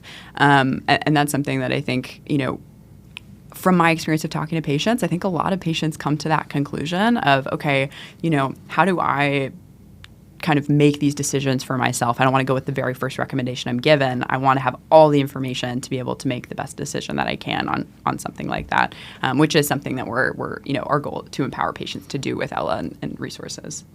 Yeah. To the first part, and I'll get to your second question about Mayo Clinic kind of evolving, right, their mindset. And I think a really big thing for patients to keep in mind, and trust me, I've evolved in my opinion on this as well, is that it's the practice of medicine, similar to the practice of law, in that the same way we want them to be open-minded and change their opinion on things and be open to new information to inform their opinions, we also need to do the same thing now that everyone's starting to come around. So I want to give kudos to the Mayo Clinic. I know there was a thing across the patient community where it was hold the Mayo, don't go there, all the things. But I think we're now at a really exciting juncture where there's awareness, there's education, there's investment, there's some of the brightest minds that see this as an intriguing problem to solve, and we have to give them their flowers. Start with that. Second piece. Very kind of you. Yes. The second piece on this more personal question is, the one thing about finance I was able to really quantify my decision making in an asymmetric upside or downside scenario, right? And I tell Peyton this all the time because I'm much more kind of, I guess you could say, analytical or your risk analysis. Is Yeah. Peyton, the way she lives her life, she loves just experiencing things to the nth degree. Her emotions are super high, super low, and I'm kind of the guy that's just, and there's pros and cons to each, right? She'll do a headstand next to a cliff because the picture's dope. And I'm I'm scared of heights. I'm not going to get close to that. So we're quite different in that way. But with decisions like this, right, when you're starting to talk about maybe a surgery, I know one of the big things I spoke to a Lyme carditis specialist is when you get into those type of decisions, right, where people aren't sure if it's Lyme carditis or if it's something else where there might need to be some sort of transplant or life-changing surgery for that could lead to a lot of second-order effects down the line, is information to inform that decision. It's a very personal thing. Personally, I would scour the internet. I would scour, research and public resources, but also Reddit and be looking for personal experience, right, and really understand what have people seen, what is the worst that could happen, right, and what is the best. What is my quality of life now, and what could it be? And I still make those decisions every day personally as a patient who just recently had to go through mold toxicity and also was just uncertain about my health in general, right? Of okay, do I go back into a doctor and ask them to take all these tests? Because there is a possibility for false positives too if you look too deep on things. Sure. and then that can go down its own diagnostic pathway, and then a wrong decision can be made, and you're left with something you didn't even need in the first place, a surgery, et cetera. So for me, it's a personal decision. But if it was something like a gallbladder, I don't know. It's such a case-by-case basis. It really just depends on like what I would need. But if it was something where I would also ask the doctor probably and be like, why are you wanting to do this? Right. What's your confidence level? Where are you in your decision process, right? Is this something that you think would actually solve the problem, or are you just kind of throwing darts at the board? Right. But I also think, I can use standard AI to have a conversation and say, can inflammation cause problems that result in endometriosis, causing a potential hysterectomy? And if so, and Lyme is known to directly correlate to inflammation, and you think you have other symptoms, maybe look at that first, right? Yeah. So I guess where I was going with the question was, like, scaling forward, I feel like Ella could properly guide as well. Again, I know she can't treat, I know she can't diagnose, but to me, the correlation is there. Now, again, to your point, right, I don't know. Maybe there's some other thing and maybe it needs to be done, but I think we need to be mindful and use as much data as possible before removing parts of our body, right? And I think your tools will be able to help with that decision-making process as time goes on. So that's a really 100%. cool piece about that, you know? Yeah. Well, and to that point, it just reminded me too, I think it is personal. You go through these experiences and you start to develop stronger opinions, right? So I ended up having a heart ablation surgery at one point because I had some major tachycardia and I was trying things, and ultimately the doctor said, we'll do this, 99% effective, no big deal, should be in and out, like no problem, right? And I was 21 at the time and thought, oh yeah, like, okay, I trust you, like good to go, let's do it. And this was after, it was definitely affecting my life. I couldn't really play tennis. I'm a very active person. It was really frustrating for me.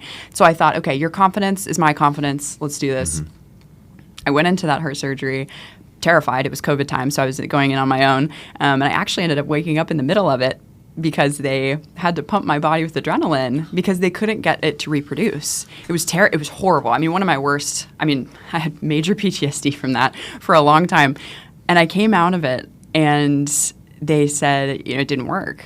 And I thought, what? Like, what happened to the 99%, you're going to solve this problem for me? I was just weighing the risks of potentially getting a pacemaker here, and it's very low probability. But ever since that experience, I've now been like, okay, let me make sure I know exactly, what the risks are, what the probability is. What is it about my specific situation that gives you that confidence? Is it really true, or is it just generally true that you have 99% success, right? And I found out later that my specific node situation is harder. And thank goodness that doctor didn't choose to burn anyways, because he could have, and that would have been a problem. And that's what I've heard from other cardiologists since then. But it's one of those things where I think when you have more and more experience, you start to develop stronger opinions. Sure. Well, and if you have the information, right, we talk about being an informed patient, being an informed consumer, because this journey, you're essentially a consumer of a bunch of different things, right? And you need the information to make the best decision possible. And I think an aspect of this platform that we haven't really talked about is when you connect into different doctors, right? And you are able to have really good population level intelligence into what they're most effective at treating, how they treat. You're able to answer those questions much more accurately, or at least with much more information to inform that investment decision. Because at the end of the day, this isn't just a cost. It's truly an investment in the hope that the way they're going to treat you is going to make you feel better and get better. Yeah, Carter, I'm curious about your viewpoint about when and how long Ella can be valuable to a chronic Lyme patient, because you mentioned that you've been in a pretty good place, but you had some mold exposure, which I want to get into in a second. But Rich and I have built a little framework. It's called PARM, around the healing journey. So prehab, right, which is basically get your body prepared and strong enough to be ready for treatment, because many times we're not. I know I wasn't, and I jumped right in and it made me a little bit worse. The assist is what we call what people call the kill phase, right? The antimicrobials, the antibiotics, the herbs, whatever, to reduce the pathogens. And then the R and the M are recover and maintain. So the recover is rebuild. You have so much damage. How do you rebuild the physical and the emotional, neurological damage? And that could be neuroplasticity, it could be repairing, weak muscles, things like that. And the maintain is just, how do I maintain a healthy lifestyle and prevent a relapse, which is possible and does happen. And you guys touched on that. So to me, I feel like Ella would be a great companion forever, because even when you're in the maintain stage, like you were, you had a bout with mold. And I think Ella would have been super helpful in that journey of your life, because you had some mold exposure, you had to deal with it. Maybe it was there alone, maybe it wasn't, who knows? But you had to deal with that piece, and if you didn't identify it and deal with it, you could have went really far backwards, maybe further than you did. I don't know, right? Probably. So do you believe that Ella could be valuable throughout the entire life cycle of the illness, and then also in perpetuity while you're maintaining your health? Absolutely. I love this question because this is what I think about all the time. So you're just nailing it. But yeah, I think Thanks, Carl. you're just professionals. No, I think this is it's such an important point to cover because we talk a lot about the second brain concept of this, right?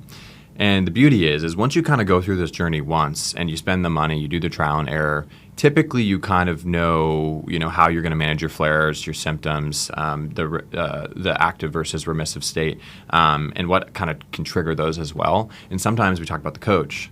The coach can help you keep you on that path and also keep you accountable when you might sway out of it. Be like, well, you wonder why you're feeling this way. You got 2 hours of sleep last night. You ate these inflammatory foods that we've said and tracked are bad for you.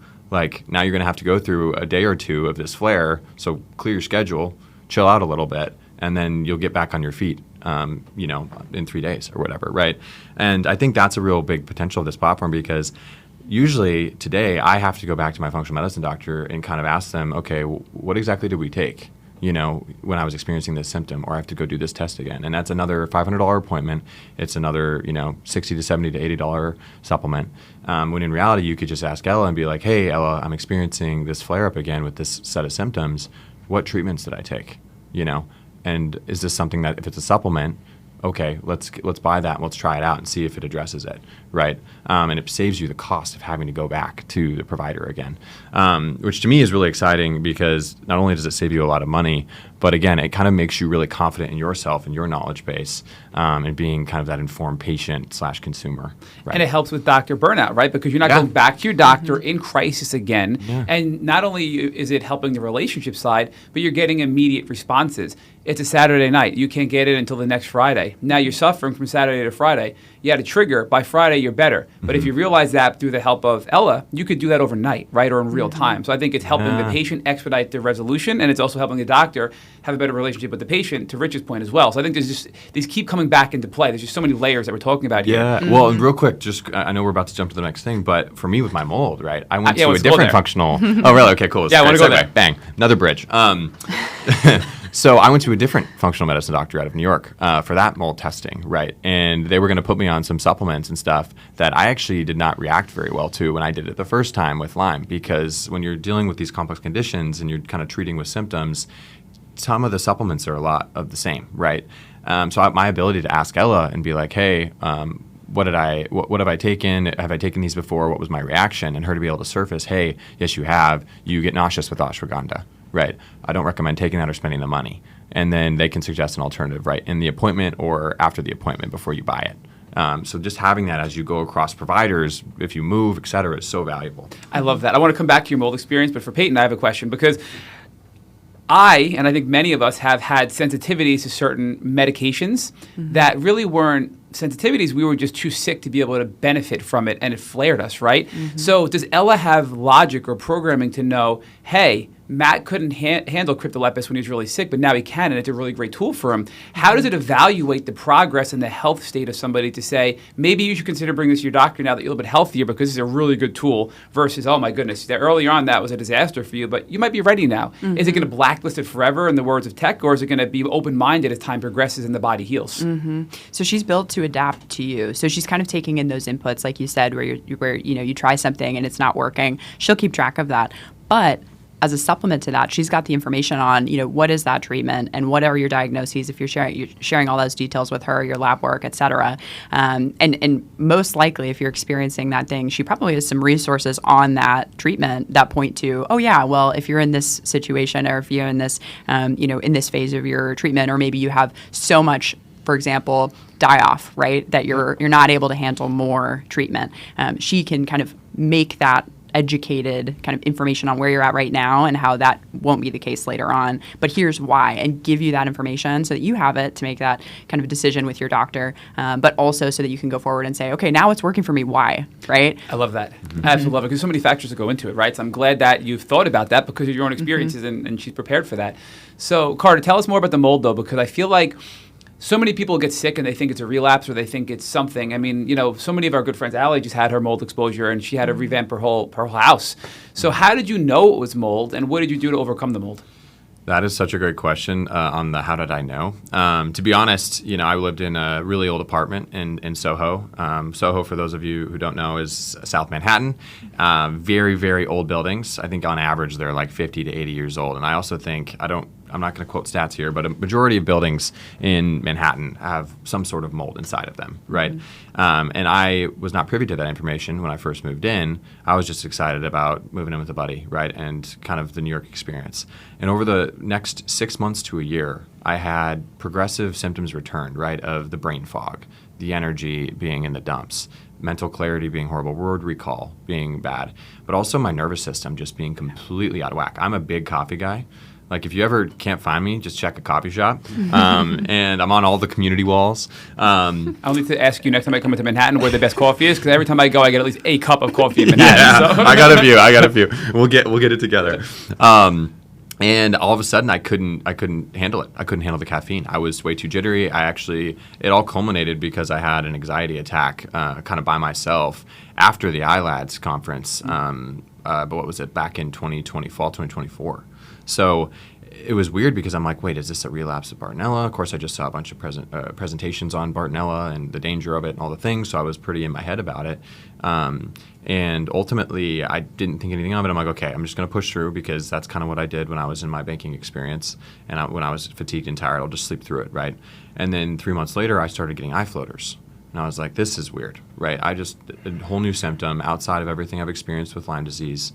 I should probably start looking into this. But again, being a Lyme patient and having such a bad experience at doctor's offices, I didn't really go check it out. I always assumed the worst. And it actually took my mom, who booked a appointment at a functional medicine practice in New York, to be like, hey, I'm not going to make my appointment. Like, can you take it? Sure enough, I go in, we do a comprehensive blood panel, and one of my inflammatory markers is 10 times the normal level. And it's one of those markers where it's indicative of mycotoxin illness. And my provider at the time wasn't really clear about what she was giving me and why. She was like, yeah, like it could be this or it could be this, but like let's just try to treat it with this. So she gave me a pretty strong binder. You know what binder it was? Oh man, what exactly? Not chlorella, because that makes Rich run to the bathroom. As you probably know from the podcast. Yeah, I was gonna say I've ended up taking chlorella. Oh man, I'm trying to think if it was like activated, like charcoal of some sort, but it was like a unique combination of a bunch. It was very like intense, honestly. I found out from my doctor that I'm working with now. And ultimately I was taking that, not really seeing too many results. And then all of a sudden we were back in South Dakota last summer and I just had this crazy, like, I was at this point had a couple, cups of coffee that day, was definitely running pretty thin. It was summer, you're trying to do everything and have fun.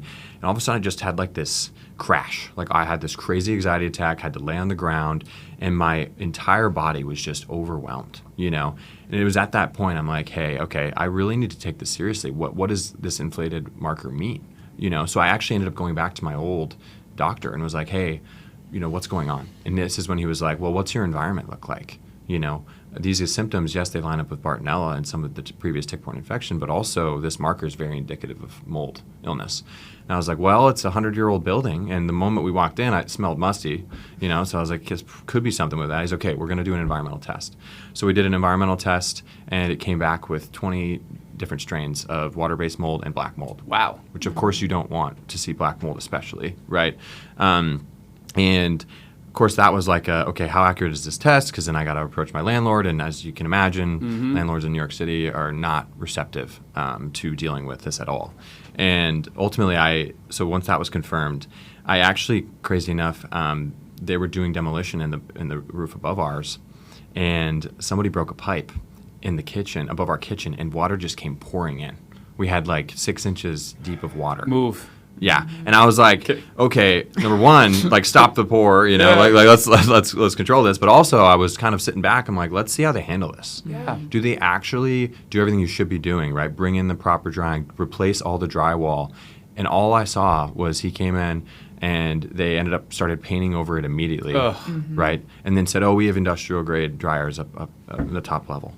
I was like, yeah, no, that's not going to cut it. Like I need like a proper mold assessment. There's these certain things that were required by New York housing law, et cetera. And he kept denying it. And it literally took me, after that, I was like, okay, I'm definitely getting a urine test now. So I ended up doing that, got a urine test, and it was confirmed. I had all these different water-based molds and then black mold in my system. And now it was a battle with the landlord, which I won't go into too much detail on that. Well, and I'll say, that water pipe breaking was really helpful because he left after that for a few weeks. I went and stayed in his apartment. I show up.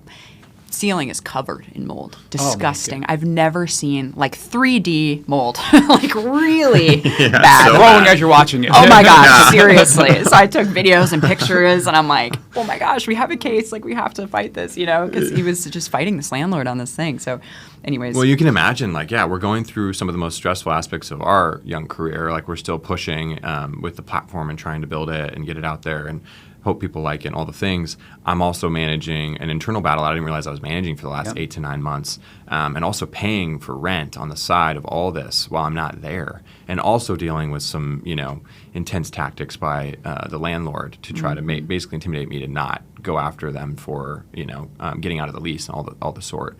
And ultimately how it culminated is I was able to get out of the lease after making a lot of noise. And I'm still honestly in active treatment with the mold. Yeah. And it ebbs and flows, even today, right? Yeah. I had to take my NeuroCalm and not take any coffee because I knew, we're going to be a little bit anxious because you guys are really cool and all the things. But it's just the battle, right, of a Lyme patient, right? And we did do testing to confirm that I was still negative for Bartonella, Babesia, and Lyme, just to make sure that this didn't reactivate things, which honestly is a huge blessing. That was my biggest concern, is that this mold would do that. But now it literally led me to cut my lease in December and move back home for 3 months and just religiously go to the gym and sit in the sauna, detox fluids, and reduce my screen time. No coffee, which was honestly kind of the hardest thing. Oh, yeah. You go through withdrawals? I think I would have headaches, I'd be cranky, I'd be irritable. I would not want to be around me if that were me. Yeah, I know. I actually didn't drink coffee this morning, so in about 30 minutes I might get a little cranky. But yeah, and honestly, it brought me back to my freshman year of college. I was humbled immediately, and we talk about the faith side of this. It's why is this happening to you? Why? Why? I'm only 27 years old. Yeah. I've already had these conditions that make you blatantly aware that you're conscious and an entity in this world, and it's super, super stressful to live in that world. And it's something personally that I battle every day, right? Because it's incredibly lonely. It's incredibly emotional. And when you're supposed to be a leader of an organization and project confidence to everybody all the time, it can be one of the hardest things in the world to do. And I wouldn't be who I am today or where I am today without my support system, without my sister as a co-founder. And again, we talk about the faith thing. I don't think that stuff just happens by chance. Mm-hmm. I think there's a reason for everything. I think it's made me a better user of the app so I can identify where the shortcomings are. Lots of product benefits. Yeah, lots of product benefits, but also really relating to our patients and understanding the unexpected nature and the sudden desperation you get flung into and how your life is completely derailed at a moment's notice. You can be at the absolute mountaintop, and then something like this happens, and everything changes, So it's been very humbling, but again, I wouldn't change it, even though I wish I could, not have to be on all these supplements all the time.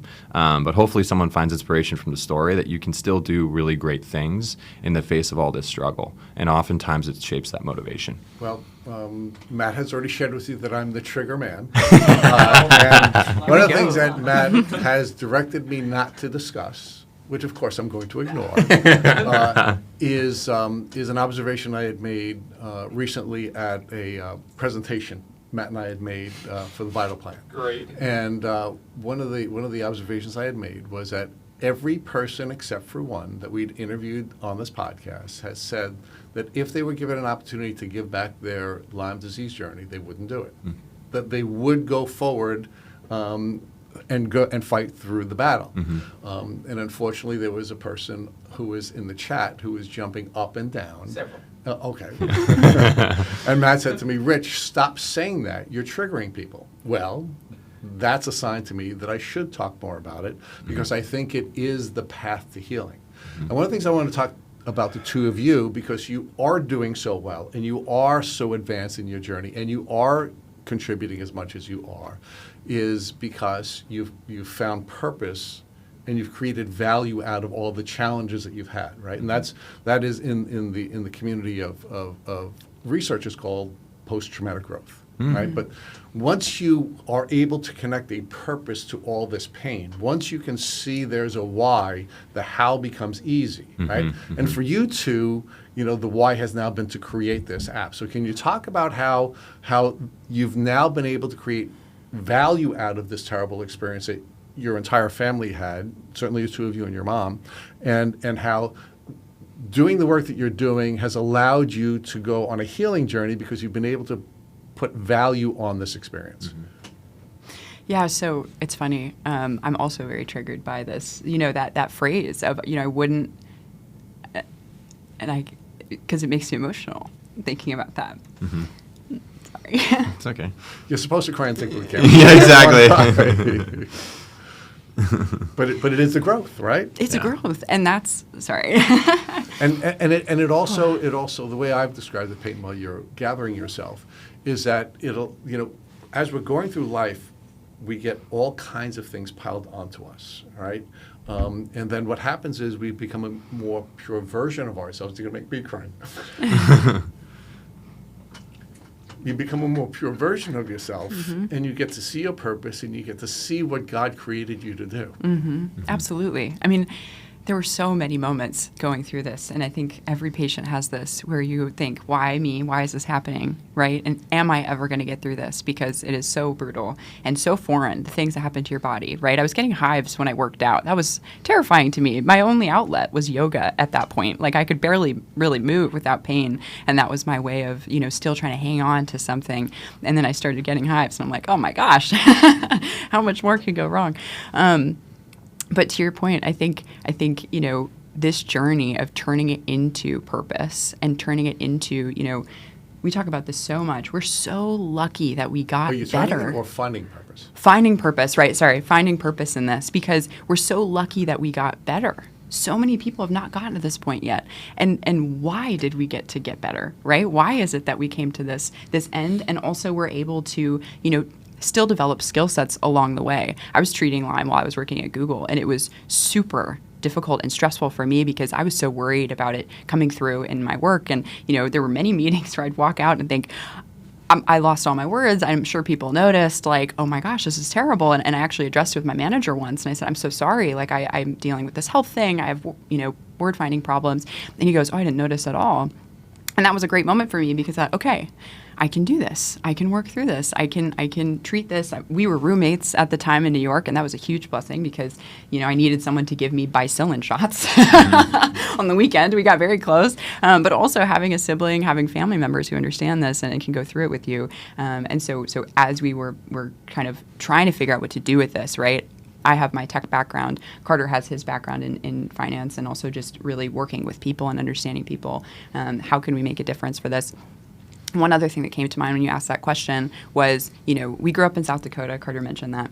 And something interesting about South Dakota is, it's very small. There's no corporations there, right? It's like, there's schools, there's hospitals, and there's small businesses. That's it. So he mentioned, like, our family was in they're entrepreneurs, they're business owners there. Our grandparents were that way. And so we didn't grow up thinking, I'm going to go work for a corporation forever, right? We grew up with, like, how amazing is it to be able to build a business, and the whole point of that business is to serve your community, because that's what we grew up around. Everyone was in that situation, where they're trying to build a business and support everyone around them. And so we both had that shared sort of value system, and we had our time in corporate world and got to learn so much, but we both went into that with the goal of learning as much as possible as fast as we could so that we could go and through that and through Lyme, turn it into something bigger. Yeah. So, Carter, I want you to focus on the folks who aren't better yet, the people who are going through this and asking the question that you just asked, why me? Because rather than asking the question, why me, the question is, why is this happening to me, and how am I supposed to learn about me and the people I'm supposed to serve and how I'm supposed to serve them so that will shorten the journey? It's a really hard answer to get to on a personal level, because in the midst of all the chaos, ironically, when it's really chaotic, at least in my experience, it's really quiet as well in your head, like it forces you to prioritize kind of what to think about. The most important thing is dead center. And for me, when I was going through this the first time around with my Lyme and co-infection stuff, it was a lot of, on the outside acting like I was just a normal or college kid, nothing wrong with me. I'm not taking 15 to 20 supplements a day. I can pass these classes. And then in private, me going to the church, sitting there for 30 minutes to 3 hours, depending on what I needed to quiet my mind and center a little bit, and then going to bed at 8 or 9 o'clock at night, right? And through that, there was a beauty in identifying the little wins that you get in every day of this journey, right? And in that minimalization is actually a lot of abundance, and it makes you focus internally on what really matters. What is the point of life, right? Payton talks a lot about like her personal journey, how it formed into this product. It is such a hard problem to solve. I cannot imagine someone trying to approach this purely from like a commercial opportunity perspective. You have to have such an ingrained understanding and alignment with this journey and problem to actually be able to go through the journey, the pushback, the hurdles that it takes to build something that can hopefully help people through this process, And I think that's where you find the best solutions for people, yes, commercially, but also for yourself personally, really having that mindset of, okay, who will I be after I get through this? Looking on the optimistic side of it, it's not if, it's when. Mm-hmm. Who will I find? Who will I find, right? Okay. And ideally, you find your podcast sooner, right? Or you find that miracle doctor faster that can get you on that path to health quicker. And maybe you find us and we're able to help you find it together. But it will happen. Just don't stop pushing. My favorite quote is like, are you willing to sprint when the distance is unknown? And I hate running, but I haven't stopped sprinting. And we're going to continue to sprint until this is a problem that is going to be close to solved for patients. So one of the things we talk about here at Tech Boot Camp is that Lyme disease is a physical illness, it's an emotional illness, and it's a spiritual illness. And we've tried to come up with some recommendations for folks about what they may want to do even when they're in the throes of their illness so that they can start to heal spiritually. Mm-hmm. And some of the things we've recommended that folks do is that they find ways of serving other people because that's how you'll spiritually heal. That's one of the things that Lyme takes away from us because we don't think we have enough energy and we don't think we have the ability to contribute, and we move away from being the spiritual beings that we are, i.e. people who serve. And one of the things we'd recommended in the past is that folks go onto the My Lyme data site and fill out the questionnaire and do it at whatever pace you need to, but you're now contributing, you're beginning to help, right? We've recommended that folks join the Center for Lyme Action and work with folks like Megan Bradshaw. Shout out to Megan. Yeah, absolutely. Great work. Actually having a baby, so we're so excited for Megan. And you can advocate, do one of the fly-ins and do whatever work you can do there, from your bed when you're at your sickest. We recommend that people call their doctor and ask their doctor to be ILADS trained and join the ILADS training program. So there are little things that you can do to help and you can do to contribute. And then what happens is you start to build on each one of those little pieces, and you find yourself doing things like going on to podcasts and going to events and supporting other people, and that is a part of your healing journey, right? Now, of course, what you two folks have done is you've now, again, I keep adding the steroids piece, but you're doing that on steroids where you're helping people to get a really powerful outcome in a way they wouldn't be able to on the three-prong test that I use. And you know this, Carter, from the interview that, or I should say the folks that Matt and I co-hosted the book signing back then. And so one of the frameworks I look at when I'm testing something is it going to improve my health? Is it going to improve my wealth? And is it going to improve my relationships? And you started to see me asking those kinds of questions of you while we were going through this, right?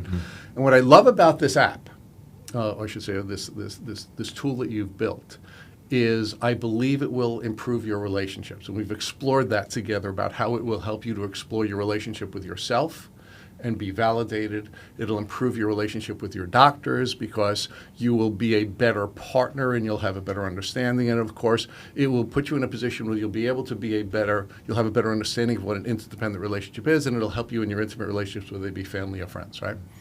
What I also really like about this is that it will also improve your health, right? Because you now have a record of your health, and despite us having this acute care system, which is siloed, and you're being referred to specialists after specialists after specialists, we now have a place where we can now have all of our health information in one place, right? And we can now bring that with us from doctor to doctor or from practitioner to practitioner, and we can now have it available to them in a form that's not going to be difficult for them, and it's not going to be challenging to them, and it's going to allow them to be braver because they're going to have more protections. I want to focus now on the wealth piece. And the reason I want to focus on the wealth piece is because you're nice folks from South Dakota, and I think you're a little too humble in the way that you're presenting this in your marketing materials, right? Because what we found is that the average person who has to step out of the system will spend in excess of $100,000 to get better. And in many cases, it's even more, right? So I don't like the fact that you have to step out of the system at all. I don't like the fact that we need tools that will allow us to be successful. But I want to say, as I'm looking at the camera, if you've been bitten by a tick, if you get a Lyme disease diagnosis, you must buy this tool. For $15 a month, layered on top of your health insurance, you're in a position where you're substantially less likely to become chronically ill because you now have all the information that you can now make available to all your practitioners. You have information that you can use to protect yourself, and it's costing you almost nothing. So let's talk about that, and I know you're very humble and I know you're very polite, but let's talk about how it's only $15 a month, $15 a month, and when you layer that on top of the health insurance that certainly every American can get, and if you're not an American and you're using the social medical system, and we've interviewed many folks who are using that as well, this will also be helpful there. So let's focus on how you must husband your resources. You have to be really careful when you get your diagnosis, and I'd argue even after a tick bite, you should be managing your health records through a tool like this, and how this makes it more likely that you'll get better care and less likely that you'll have to spend the $100,000 you'll have to spend in order to be able to get better. Absolutely. And I think to start us off, because I know Payton has thoughts here too, is it's on us to prove that value, right, that cost saving. And right now, I know people probably see the price. They're like, number one, what is this? It's hard to kind of understand because of all the functionality it does have. Number two, is it going to actually help me? And number three, what is the cost of it over time? Haven't we answered all those questions here today? Well, we have. Yeah. Thank you again for helping us do that. It's such a good opportunity. But yeah, it's on us to kind of prove that out, and that's what not only prove that out to patients, but eventually to insurers, right? And that's a key part of this equation that we're working towards, and what a lot of our early users will help us work towards is not only a version of this platform that we can prove to you is saving you money as you navigate this journey, but we can prove insurance companies that this will save their future Lyme patients. But I'm arguing $15 on top of my health insurance is a steal. Yeah. Yeah. I mean, well, and to your point too, and to Matt's point earlier, we're really trying to make sure that this helps people at every stage of the journey. So to your point about getting a tick bite, what a lot of people don't realize, unless you're in the space, is that it can matter. If you have symptoms after that, that matters, right? And those symptoms are very nonspecific. They're hard to pin down, and people don't remember it. Exactly. And, so we have another framework which we've written a book about, which is the ACRE framework. If you get bitten by a tick, how you avoid getting bitten by a tick, how you check yourself, how you properly remove a tick, and ultimate early intervention, right? But at the end of that book, what we also shared was you have to think Lyme. Because very rarely does somebody go from tick bite to illness. Generally, there's a long period of time between the time that you suffer a tick bite and the time you become chronically ill, unless you're living in a moldy environment or unless you get bitten by multiple ticks, right? So if you now get bitten by a tick and you're now storing this information in this app, and then you get sick 10 years or 15 years or 20 years from now, which is clearly connected to the tick-borne illness, but because of some immunosuppressing event, like going to school, like suffering a death, like, whatever happens to be, we now have all that information available to us to now make those connections. So, so Payton, I'm arguing that it may happen many years, but if I have it stored in your tool, I'm more likely to have a shortcut to getting better. Exactly. And that's where we've kind of focused on. We have 3 different sort of pillars that we have identified. It's the discovery phase. So that's where you've gotten bit by a tick and you don't know it's going to turn into something. There's the active treatment phase. So you're diagnosed, you're treating, you're trying to figure it out. And then there's the maintenance phase. There's remission, right? And I think we're talking a lot about this discovery phase of patients where how much progress could we make if patients just knew to watch for symptoms after a tick bite and then go in and try to get diagnosed, right? We already know there's a lot of issues with the diagnostics, but finding the right doctors and finding the resources, that's exactly, to your point, what our platform is built to do. It's built to surface that to you. You come in and you say, I'm starting to have these symptoms, and Ella starts helping you track them. And she says, you should go look at this. You should go talk to your doctor. Here's some resources. Here's some labs that you should ask for, things like that. And we're empowering patients to have that conversation because that conversation needs to happen more. Otherwise, we're never going to get ahead of this, right? We're going to continue to have these chronic conditions, chronic patients 20 years from now that are having this still happening. So that's what I want to share with you, and I'll let Matt ask his final question is, one of the blessings that I've had in doing this podcast is that I've become healthier. I've become healthier physically. I've become healthier emotionally, and I've been healthier spiritually. And one of the greatest gifts that I've had from a physical health standpoint is I started taking the Restore Kit through the Vital Plan. And it's put me in a position where I now have a tool that's allowing me to be substantially physically healthier. What I want to share with the two of you now, and by the way, this is not a paid promotion, is I'm also going to purchase this tool. And I'm going to use this, and I'm going to layer this on top of the tools that I've already learned to become aware of and learn to use to keep me healthier, because I think this is a vital element of anyone's health journey, and it's really inexpensive. And from a mindset standpoint, folks, anyone can come up with $15, and I want you to believe you can come up with $15 because you can. And if you do that, it will save you hundreds of thousands of dollars and a great deal of pain. So I strongly urge you to join me in purchasing this tool. Thank you. I have one final question because I think it's really important to at least ask and see if you've considered. And it might be a future consideration because we interviewed a gentleman named Bob Miller, a naturopathic doctor, who runs a ton of genetic testing. And oftentimes we hear people say, I have the double MTHFR gene, I can never get better. I have the HLA-DR gene, mold, I can't get better. And we know the answer to that is yes, you can. It just means that it's something that's going to make it harder to get better, but there are plenty of means to overcome those genetics that exist. And we know that through simple things like diet and supplements, we can actually change the way that gene is expressed to make it insignificant and meaningless in our healing journey. So I feel like that's a very little known factor, but really important when it comes to mold, when it comes to anything, detoxing, right? When it comes to Herxheimer reactions. So have you considered consuming genetic-based testing into your platform and using that to recommend dietary and supplement changes to overcome those individualized things that exist in our bodies? Yes, the genetics are critical for this, right? And I think, our naturopath had you guys do, I actually haven't done it yet, but the genetic testing. Right away. Right away. And that was something that was really important for kind of your later mold journey and things like that, and methylation and all these different sort of factors. We referenced it literally last appointment just to identify, what supplements I should use and how to support my immune system as we kind of get to the later stages of eradicating the mold. So. Yes, so you're spot on again. The genetics play into this as much as the lab work, as much as you do allergen testing and food sensitivity testing and lab work, and all of these factors can contribute to an outcome here, right? And that's something that we're really cognizant of and have been trying to build this platform to be as broad as possible to take in all these different elements. Yeah, well, and you talk about it too, right? So I mentioned at the beginning my Carter speak of precision care navigation. It moves into precision care, and then it moves into precision medicine. And then it becomes much more nuanced and this is where maybe when you get to a point where there's actually insurance coverage involved and they can help cover the more expensive testing that this entails, then you can get a really good molecular view at what's working. Yeah. At that level. And that's where things can get special. Maybe therapeutics can be developed, and we can help inform that research as well. It's one thing to understand these topics we've discussed at large in this conversation at a high level like we have.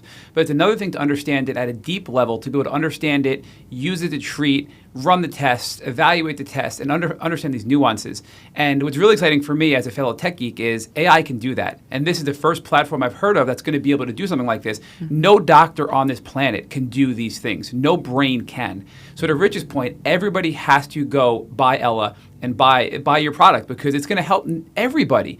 I don't care if you're in remission. I don't care if you're just diagnosed. This is going to benefit everybody. And I think it can be expanded beyond the Lyme community eventually as well for just general health with the majority of our population being chronically ill by something. So I'm really excited for this. I have to tell you, we came into this podcast pretty amped up. You guys are fantastic. And I'm just so excited for the future and so energetic because you guys are going to change the lives of so many people. And we can't thank you enough for joining our Tick Bootcamp podcast.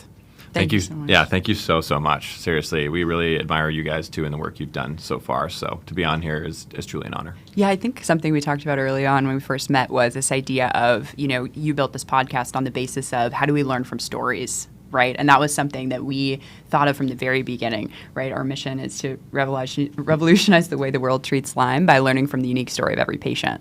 And so I think everyone's kind of tackling this, right, from different angles. I'm really excited about the potential of this. So thank you so much for having us. And to drive people to your content too as the educational side of things because it's important. I, as a patient early on, was not aware of certain podcasts that could have completely changed the outlook of my journey and the way I approached it. So we need to get more people in front of you. Yeah. So thank you so much. Thank you.